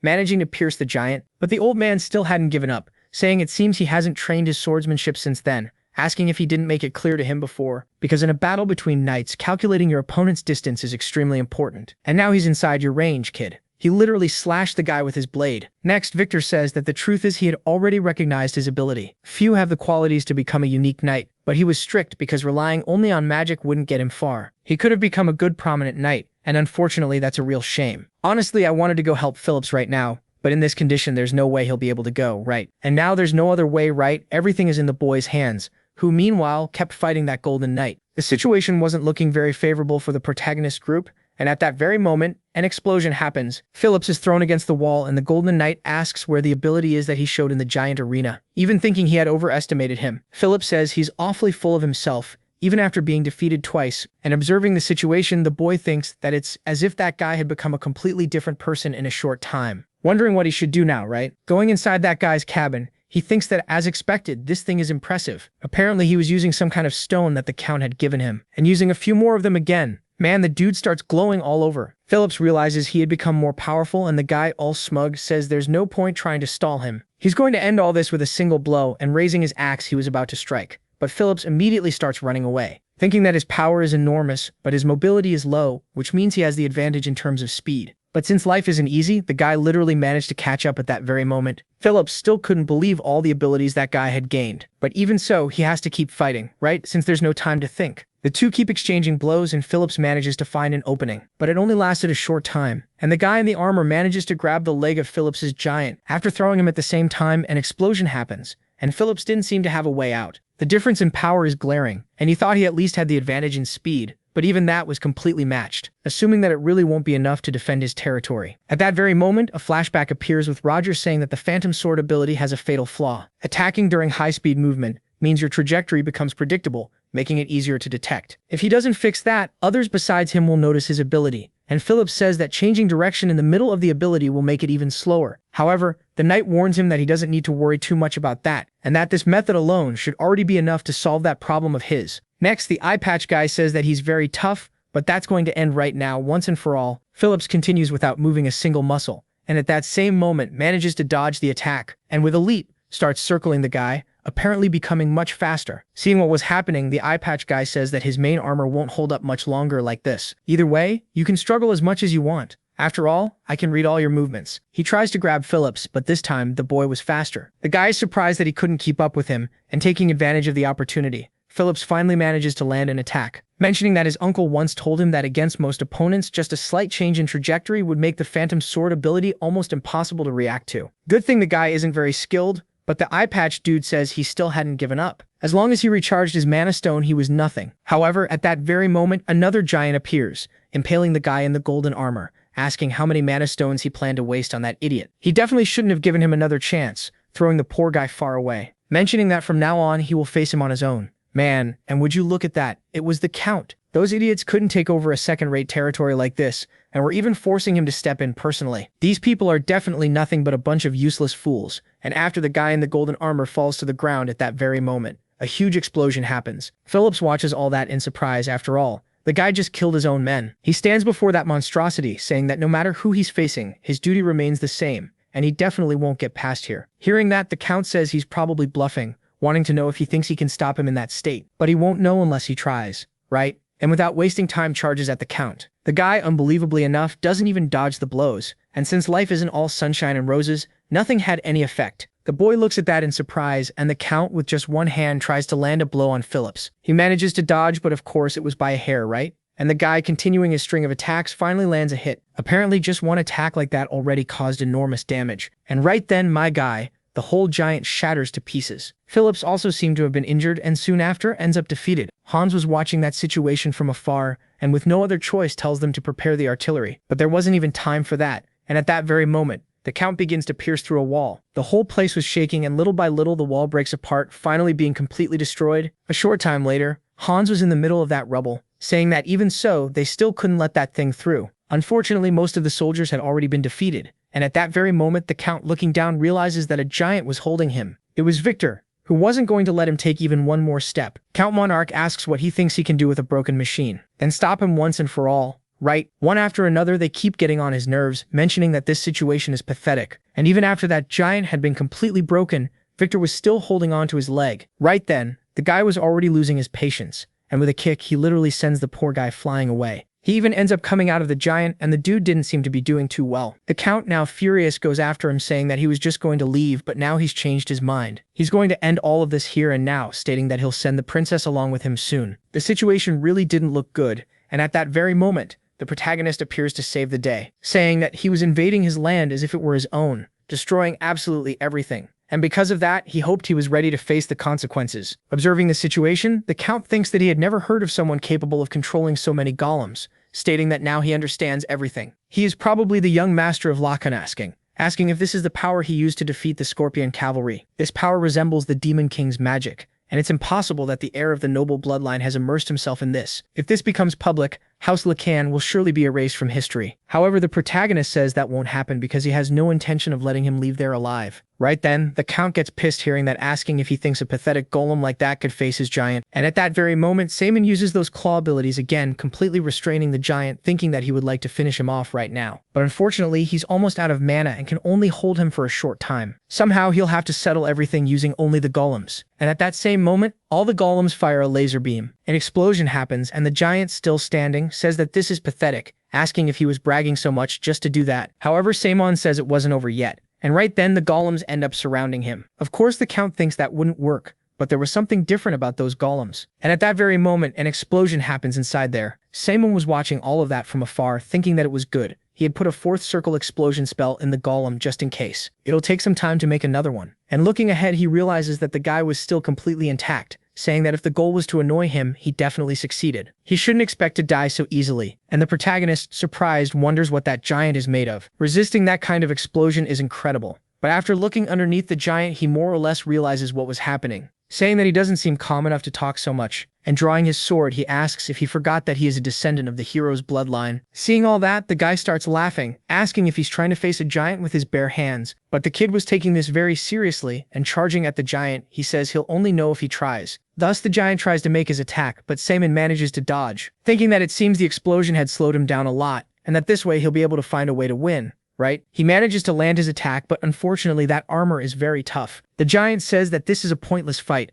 and at that very moment launches his attack. Our boy manages to defend himself, however, he is thrown upward. With no time to breathe, the giant keeps attacking, and man, life wasn't easy for our boy. He manages to dodge the blows, thinking that he just has to hold on a little longer. His energy was almost exhausted, and looking farther ahead, he realizes that the giant seemed to be damaged. The Count says that he was running away like a rat as always, and losing his patience summons his maximum power. The guy wasn't messing around, making a bunch of attacks on the ground. However, at that same moment, he is surprised after all, the kid had simply disappeared. And Samon, all smug, says that he hates to admit it, but this swordsmanship even defeated elite Gonins with 9th circle mana. It's a ridiculously powerful skill. Apparently the giant wasn't able to move anymore, and Samon, taking advantage of the situation, charges at the guy. Right then, he manages to move his arm, thinking that he managed to hit the protagonist. But the kid managed to dodge, and using the hero's aura, he lands an attack. Meanwhile, the Count didn't seem to believe it. After all, he had been defeated by a brat like this. The giant's system wasn't working, and the guy says this wasn't how it was supposed to end. And with no other choice, he had to climb down from that monstrosity. Right? Starting to run away, he says he won't let things end like this. And seeing the situation, the protagonist thinks he has to find a way to catch him. But unfortunately, he had completely run out of energy and couldn't move. He had almost caught him, and now he's letting him get away.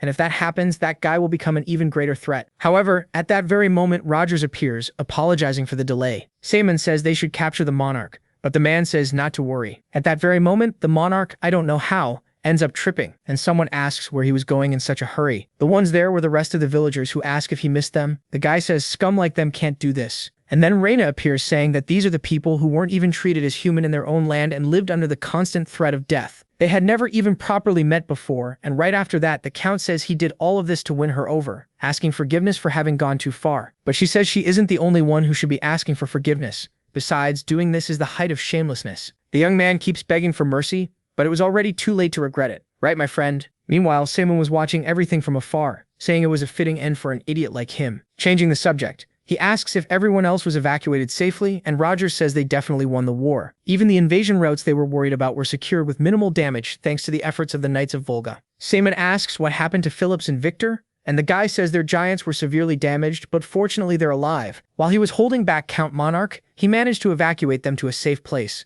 And even the mercenaries are rescuing the soldiers on the wall. For that reason, he shouldn't worry about anything else and needs to go rest. However, Samon says he can't do that, while the soldiers who followed him are still out there. Hearing that, Rogers reflects that not only did he save the life of a hopeless nation, but he's also thinking of others even when he can barely stand. Which means that he definitely must be the reincarnation of Lord Lacan. My friend, little does he know that this is the Demon Lord. The scene then shifts to the imperial capital, Nemesis, and a king. Looking at a man is surprised that Count Monarch lost. The guy says it's truly regrettable, mentioning that none of the houses showed any kind of movement. And the king, surprised, asks if a family without any outside help and even in ruins defeated an army dozens of times larger than its own, and whether he really expected him to believe that. Observing the situation, the man thinks the king has always had a chilling presence, saying that, according to the report before the war happened, refugees from the former Kingdom of Volga were relocated to the Viscounty of Lacan, which means elite knights of the Kingdom of Volga were probably among them. However, there's another shocking rumor spreading, because the one who defeated Count Monarch in that territory was none other than the young lord of that land. Hearing that, the king is surprised and asks if that idiot wasn't almost dying in bed not long ago. However, the guy says that according to his infiltrated informant, he is not only proficient with swords, but also skilled in magic. He even fought Count Monarch and a giant while completely alone. And judging by the situation, the rumors about his illness were probably fabricated to hide the Viscounty's power. Observing the situation, the king is surprised, wondering whether the curse of the Lacan family is really still in effect. Even supposing that bastard had betrayed him, even if the curse was deactivated, fighting a giant unarmed is irrational, saying he thought the fame of the Lacan family's swordsmanship was just an exaggerated legend from 500 years ago. Then the man says that at this rate, it's only a matter of time before that territory grows powerful. If Lacan is hiding its power, it must be preparing to oppose the throne, and they no doubt intend to reclaim their former glory. Who would have thought they were building power by recruiting former Knights of Volga, asking if there's no way to stop the rise of the Lacan family, and then the guy suggests recruiting him instead. The king asks if he means putting him in the armed forces, and the young man says that's exactly it. According to imperial law, all men upon turning 18 are required to serve 2 years in the imperial army. Hearing that, the king says it's a good idea. After all, that way the lord wouldn't dare act recklessly. With that, everything was settled, and the king says that, as expected, the guy sees what he really wants, asking for a royal decree to be sent to the Viscounty of Lacan, along with congratulations on the victory in the Territorial War. Then the scene returns to Lacan territory, with Phillips apologizing for the delay because he just finished the task the young master gave him, asking if the meeting has already started, and looking at the group, they didn't seem to be doing very well. Phillips asks whether they shouldn't be throwing a party for having won the battle, and a few minutes after Rogers explained the situation to the boy, he was just like everyone else. At that very moment, the protagonist shows up asking why everyone is so sad, wanting to know if someone died or something like that, Then Phillips asks what they're supposed to do. After all, Lamer's territory is far too large for them to handle. They're already struggling to deal with the refugees from Volga, and now they'll have to deal with 10 times more people. At this rate, nothing good is going to happen, and our hero tells them not to worry, since he already has something in mind. And a short while later, in the public square of Lamer territory, the protagonist was standing in the middle of it, apparently giving a speech saying that they must already know that Lamer territory has been annexed to the Viscounty of Lacan, which means that from now on, whatever decisions he makes as Lord, they must follow. Everyone starts arguing, saying they thought the House of Heroes would treat them better. And right away, the protagonist tells them to be quiet because he is now going to announce the new policies regarding Lamer territory. And to sum it up, he wants to turn Lamer into a free city. Everyone is surprised, wanting to know what that means, and someone says it means there will no longer be trade restrictions with any city in the empire. Lamer, centered around its port, has the potential to become a major transportation hub. But until now, trade was restricted to Count Monarch's domain, and even if people wanted to expand, the costs were too high, and that environment prevented the city's development. And that is exactly why he intends to return that opportunity to them, the rightful owners of this land, also that, with their own hands, they can turn Lamer into the Empire's greatest commercial center. Hearing that, everyone is shocked, and one of the men says that sounds good, but it just means they'll work more while he takes everything through taxes. Hearing that, our boy asks if he knows what percentage of taxes he used to pay, and the guy says it was around 40%. And raising his hand, the kid casually says he's going to charge them 4%. Asking if that would be enough. Right then, of course, everyone is stunned, and Samon thinks that if management is difficult, all he needs to do is inspire motivation and let them grow on their own. Right? Lamer has tremendous potential, and once it prospers, even with a small tax rate, even 5% would amount to an absurd sum. With that, everyone starts to trust the protagonist, becoming happy with the new leadership, and he thinks that up to now the administrative costs have been almost zero, which means it's pure profit, and the kid loves that, right? With that, some time passes, and Reina says it's a bold decision for him to basically create a free city. Samon says he wants to believe in the potential of Lamer's people, and there are still many problems to solve. The girl says he always makes surprising choices, and then Simon, looking around, asks what this place was, and the girl with a smile says she liked that place very much. When she lived in Lamer, she always came there whenever her mind felt heavy, just like the Demon King's castle is for him. Looking at this scenery brings her peace, and honestly, she isn't sure why. And turning back to our boy, she thanks him for saving the people of Volga, and everyone from the Viscounty who fought in her place, and because of that, she truly wanted to thank him. Hearing that, Samon simply says he only did what had to be done, and besides, the people of Volga only held out because she remained strong. Then Reina says Samon is a remarkable person, mentioning that the rumors claiming he was a frail person struck by illness were a complete lie. After all, the real Lord Samon she came to know is firmer and stronger than anyone she has ever known. Someone who never turns away from those who need help without asking for anything in return. And it's no wonder everyone called him the reincarnation of the hero Lacan. Hearing that, Samon says they only say that because they don't know he used dark magic. Because if they knew the truth, it would be a different story. However, the girl says that doesn't matter because there is absolutely no way they would follow the same path as the Demon King. With that, our boy becomes uneasy, saying that when he entered the Demon King's castle, he managed to find his diary. Basically, it was the record of his life, and that guy had been a mage from the Ivory-Tie's magic tower, more diligent and kind than anyone else,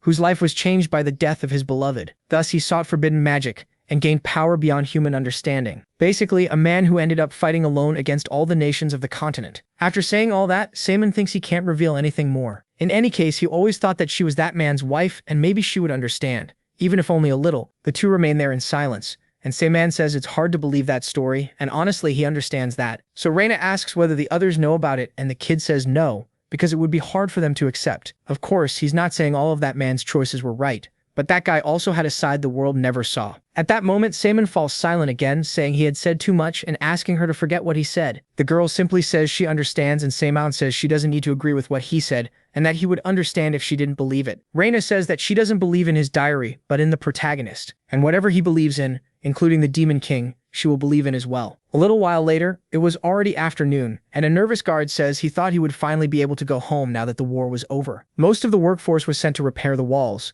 so there's not much to do, right? At that very moment, the two hear a noise, realizing that there was something in the bushes. At the same time, one of the soldiers suddenly collapses to the ground, and after someone appears behind the poor guy, he gets knocked out too. The guy who had done that was watching the situation, asking if this was the place where Princess Reina was. A few minutes later, a bunch of servants from the Lucan family were lying on the floor, and after those two open a door, pulling the blanket off the bed, they realized there was no one there. The man is surprised, and at that very moment, Samon says he doesn't remember inviting anyone. The kid, completely calm, was sitting on the windowsill saying that the scent of sleeping incense was hanging throughout the mansion, and that without an antidote he would have passed out too. Anyway, he wants to know what dark elves who normally hide in the forest are doing there. Without wasting any time, the two immediately start to flee, and Simon tells them not to even try that, using that claw ability again. Immediately, the elf realizes that it was dark magic, and with no other choice, they draw their weapons. Simon is surprised, saying it's been a long time since someone managed to block his attack, and it seems they're actually pretty strong. One of the elves charges at him, and the young man says they unfortunately chose the wrong enemy, because when it comes to dark elves, he had already fought more than enough of them. Out of nowhere, a wolf-shaped golem appears and grabs one of the dark elves, and man, that little creature is definitely not normal. Simon tells them not to underestimate it, because that battle golem is imbued with high-quality magic stones. Anyway, he wants to know who sent them there. There's no way the proud elven race would ally itself with the Emperor. One of the elves says that maybe they could be the opposition faction, and at that very moment, they throw some kind of flash bomb. With that, they take the opportunity to escape, and Simon says he only let them go because he didn't sense any killing intent. And anyway, since he's the target, they'll come back eventually. This is the first time he's seen an elf, and he used to see them often back then, wondering if that guy could still be alive. The scene then shifts to another place, and someone calls this glasses-wearing guy Lord Aranesses. Then another elf appears saying the wind is cold and asking to go inside already. However, Aaron says it's fine, and that he has no choice because that is the best place to observe the stars. Changing the subject, he says he has something to tell her, and handing her a box, he asks her to open it. At that very moment, the girl is surprised, realizing that it was a magic staff, and the old man mentions that this is the so-called absolute divine staff. They say the supreme god used it to defeat the demon god and create the world, so it is basically a legendary artifact. Erwin says she thought it was something from a fairy tale and never imagined something like that really existed. Erene says that, as she knows, it is as powerful as the branches of the world tree, and if misused, the danger is beyond imagination, which is why he kept it hidden until now. And for that reason, she needs to take that thing and go south. A star lost long ago has reappeared, and this continent will soon be thrown into chaos once again. However, because of the war, the elves were cut off from the spirit realm and can no longer summon the spirits they had bonded with. At this rate, they will not survive the chaos to come, and that is why they need the power of the world tree. And if they can obtain the key of dimensions, which is the tier of the earth, they can reopen the sealed passage between the worlds. Luckily, they realized its power had been sensed in the south, and hearing that, Erwin asks why he chose her out of everyone, and the old man says that is already obvious. After all, she is his most trusted successor. She says she made it very clear that she had no intention of becoming a mage, but he says that's pointless, since he had already chosen her. And there's no other way either, since the fate of their species is at stake, right? And accepting the mission, she states that she will return and find what he wants, no matter what happens. The girl finally leaves, and Aaron keeps staring ahead. Right then, my friend, nothing good is coming. And Arana says it's surprising that the guy had been waiting so calmly, saying it would be a good idea for him to leave now. The hooded man is surprised, saying that, as expected of him, no one had ever seen through his camouflage before. Anyway, he was only watching because the conversation was interesting, asking if even though he can't use spirit magic, he still plans to face him. Then Irene says that he of all people, after 500 years, had completely forgotten how pathetically he lost. Anyway, he wants to know how he returned there without fear. And with the battle about to begin, the guy says he came to take back what was stolen from him, asking where this so-called Atlas project is. The two just stand there staring each other down, and Aaron's asks why he's looking for that in a place like this. The young man asks him not to play dumb, asking if he really thinks he doesn't know that someone called Dark Moon is preparing for war with the Empire and creating a bunch of giants. Clearly, Aaron is trying to build a new hero-class giant using stolen designs and Veritas technology. However, the old man says he's talking nonsense and that he left the front lines a long time ago. With that, the guy says that if this keeps up, he won't have any other choice, and he'll have to use a more brute force method. Aranis manages to defend against that barrage of attacks, and the guy says his defense is excellent, as expected. But unfortunately, it won't last much longer, and it's already starting to crack. However, the old man wasn't going to give up that easily, and starts casting an enchantment at that very instant. Magic begins to envelop the entire area. The hooded man is surprised, saying it's incredible that he can cast elemental magic of that level without the help of a spirit. Even so, even someone like him seems powerless before time, mentioning that he once even stood beside Samon, who was far more powerful. Then Aranis says that out of fear of death, he resorted to forbidden sorcery, and was still completely full of himself, and that he certainly won't escape Lord Elksol's wrath. The guy says that the divine judgment of a god might not even be real, and wanting to put an end to that annoying conversation once and for all, he extends his hand, creating a kind of magical barrier. And Artheus does the same thing too. And right then, man, a huge bolt of lightning comes down from the sky. Surprised, the hooded man says that even after tampering with his memories, he recovered quickly, and that this old man definitely shouldn't be underestimated, huh? And Aaron says he's very arrogant, even though he's just a child, asking if he's already forgotten how he lost to him in the past. A giant monster appears at that very instant, and right then, my friend, the guy kicks the bucket. Thus, victory goes to Aranese, who wonders whether that guy had escaped. It seems that dude's name is Arson, and unlike him who had lost his strength, that guy had become even more powerful, and he doubts he can stop him alone now. In any case, the prophesied final war is finally beginning. The scene then returns to Lack and Territory, and the protagonist actually looked like a proper person in those clothes now, huh? A soldier opens the door and the kid walks into a corridor. Someone immediately says that he has arrived, and our boy, without wasting any time, kneels down, saying his name is Saman of House Lacan, offering greetings to your Imperial Majesty. Apparently he was in that old man's kingdom, who says he had been waiting for him for quite a long time. Everyone stays there in that awkward silence, and the king didn't seem very pleased. Just by looking, he can tell that the boy's swordsmanship is that of a mid-level expert, and his magic is probably in the third circle. Then he says the boy has had a long journey. In any case, the reason he summoned him today is to praise his victory in the Territorial War and formally grant him a title to issue his imperial military appointment. Therefore, he must accept the duties of nobility with pride, and Saman, observing the situation, thinks that it's exactly as he expected. The imperial family had clearly distanced itself from House Lacan until now, and they paid no attention while the house was collapsing. But this victory would make them even more wary. At that, the king says that his empire is at a stalemate with those wretches from the Republic, and lately their movements have become suspicious. And for that reason, he must go to Fort Tolrud and serve as the empire's right-hand man. At that very moment, Phillips is surprised by the location, asking the king to reconsider that. This is no different from sending his lord to his death, and Saman, simply accepting the offer, says he has a single condition. The king asks what it is, and Phillips, feeling uneasy, asks if he even knows what kind of place that was. Every commander stationed there lost his head within a month, and it has been without a leader for 3 years because of how infamous it is. Sending him into such a trap is as if they saw him as their mortal enemy. And right then, the king gets furious, asking what he just said about him. At that very moment, Saman thinks it's hard to believe that an old man like that has such presence, and if he had let his guard down even a little, even his own will might have been overwhelmed by it. Soon after, the king, still furious, asks if he just set a condition before the emperor, and the boy completely naturally says that is exactly right, and in order to carry out your majesty's orders, that condition must be met. Man, the kid's really putting himself on the line, huh? The two keep staring at each other, and Phillips watches the situation from the side, thinking that when an envoy from the emperor brought the recruitment notice, he was strangely calm. But this is going way too far now. At that, the king says his arrogance knows no bounds, and if he cannot give a convincing reason, he will pay the price for mocking his emperor. Saman says he is well aware of Fort Tolrud's infamous reputation and of its danger as a front line as well, and that is why the nobles avoid taking command there, and for that reason, he wanted to manage that place personally. The king didn't understand anything, asking what he meant, and Saman says that his main objective is to strengthen his military power. If he increases his influence over the banner of House Lacan's territory, he will have the means to control his men more easily, and with that, prove his worth through clear results in real combat. The king, observing the situation, says that land is merely a remote and minor fortress,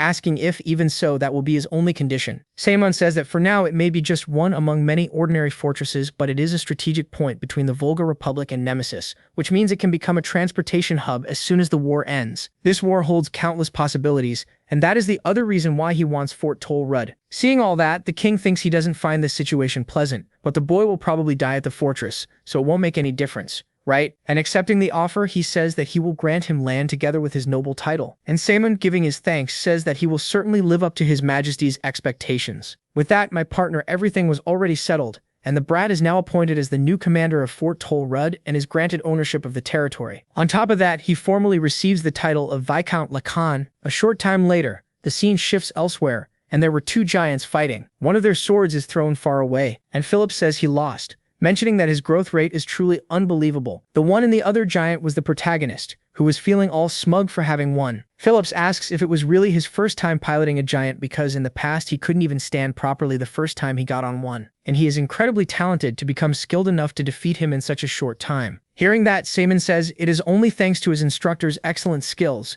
and looking at the giant, he thinks that fortunately the structure of the giant's mana circuit is similar to that of the golem he designed. At that moment, giants are the most powerful force they possess, and that power is something that even someone skilled in magic like him realized he could barely face alone. Anyway, they are making at least a little progress, and Samuel, wasting no time, asks to go inspect the territory. The scene then shifts to a village, and the bald guy from earlier notices that the protagonist was there, asking how the progress is going. The old man says that the damage caused by Count Monarch's army has been almost completely repaired. The facilities for the people of Volga are also being built without issue, thanks to the generous supply of workers and materials. In addition, the structure of the merchant guild he mentioned is starting to take some kind of shape. Honestly, employment was the biggest concern when accepting so many refugees, but he didn't expect the issue to be resolved so easily. Observing the situation, our boy thinks that turning Lamer into a free city served this very purpose, so that they could establish their own guild. The former kingdom of Volga developed trade because of its infertile lands, and because of that its people have experience in administration and finance. And if they are given a place like Lamer, they will undoubtedly prosper without any kind of restriction. Honestly, he is eager to see the place when he returns, and the old man asks if he is going to skip the inspection of the Mage Tower. And Simon says that it is fine because he had left all the necessary matters to Lord Muti. No matter how skilled a pilot becomes, it makes no sense if he doesn't have a giant to pilot. So because of the preparations for countless future battles, he began building a new magic tower. With the books stolen from the Veritas Magic Academy together with the Atlas blueprints, he will create a new hero-class giant with that technology. He is eager to see what it will look like, and by the time he returns from his post, many things will surely have changed. Besides, now that he remembered, that tower has no name. Naming it is not absolutely necessarily, but if he had to give it a name, he already has one in mind. At that very moment, Reina notices that our boy was there, asking if he had already finished his work, because she had been waiting for him to give him something before he left. She had some kind of stone in her hand, saying that it is made from a fragment of a treasure passed down by the royal family, and it is believed to have the power to protect someone. Surprised, Simon questions why she gave him something so precious, and Reina says that she heard that His Imperial Majesty had summoned him. Because of that, she hoped he would return safely. And hearing that, the big guy gets all embarrassed. Of course, he's not going to refuse the gift, right? Saying that he will return safely and give it back to her. It will definitely be a promise, and a short time later, it was already night, and our boy was leaving. Han says there is no need to leave in secret, and Simon says that everyone is incredibly busy and they would try to hold a farewell ceremony, which means it would be troublesome. Anyway, he will count on Hans to manage the territory while he is away. The guy says he will do his best, and the protagonist says that he is no longer young, so he should not overdo it, right? At that very moment, someone calls out to Simon, and man, it was Phillips, already fully prepared for the journey, asking if he really intended to leave him behind. He had said he would become the sword that protects him, so he should always stay by your side, and that's exactly why he'll be accompanying you. Our boy just listens to everything in silence, and then soon smiles, saying that if he slows you down, you'll send him back immediately, right?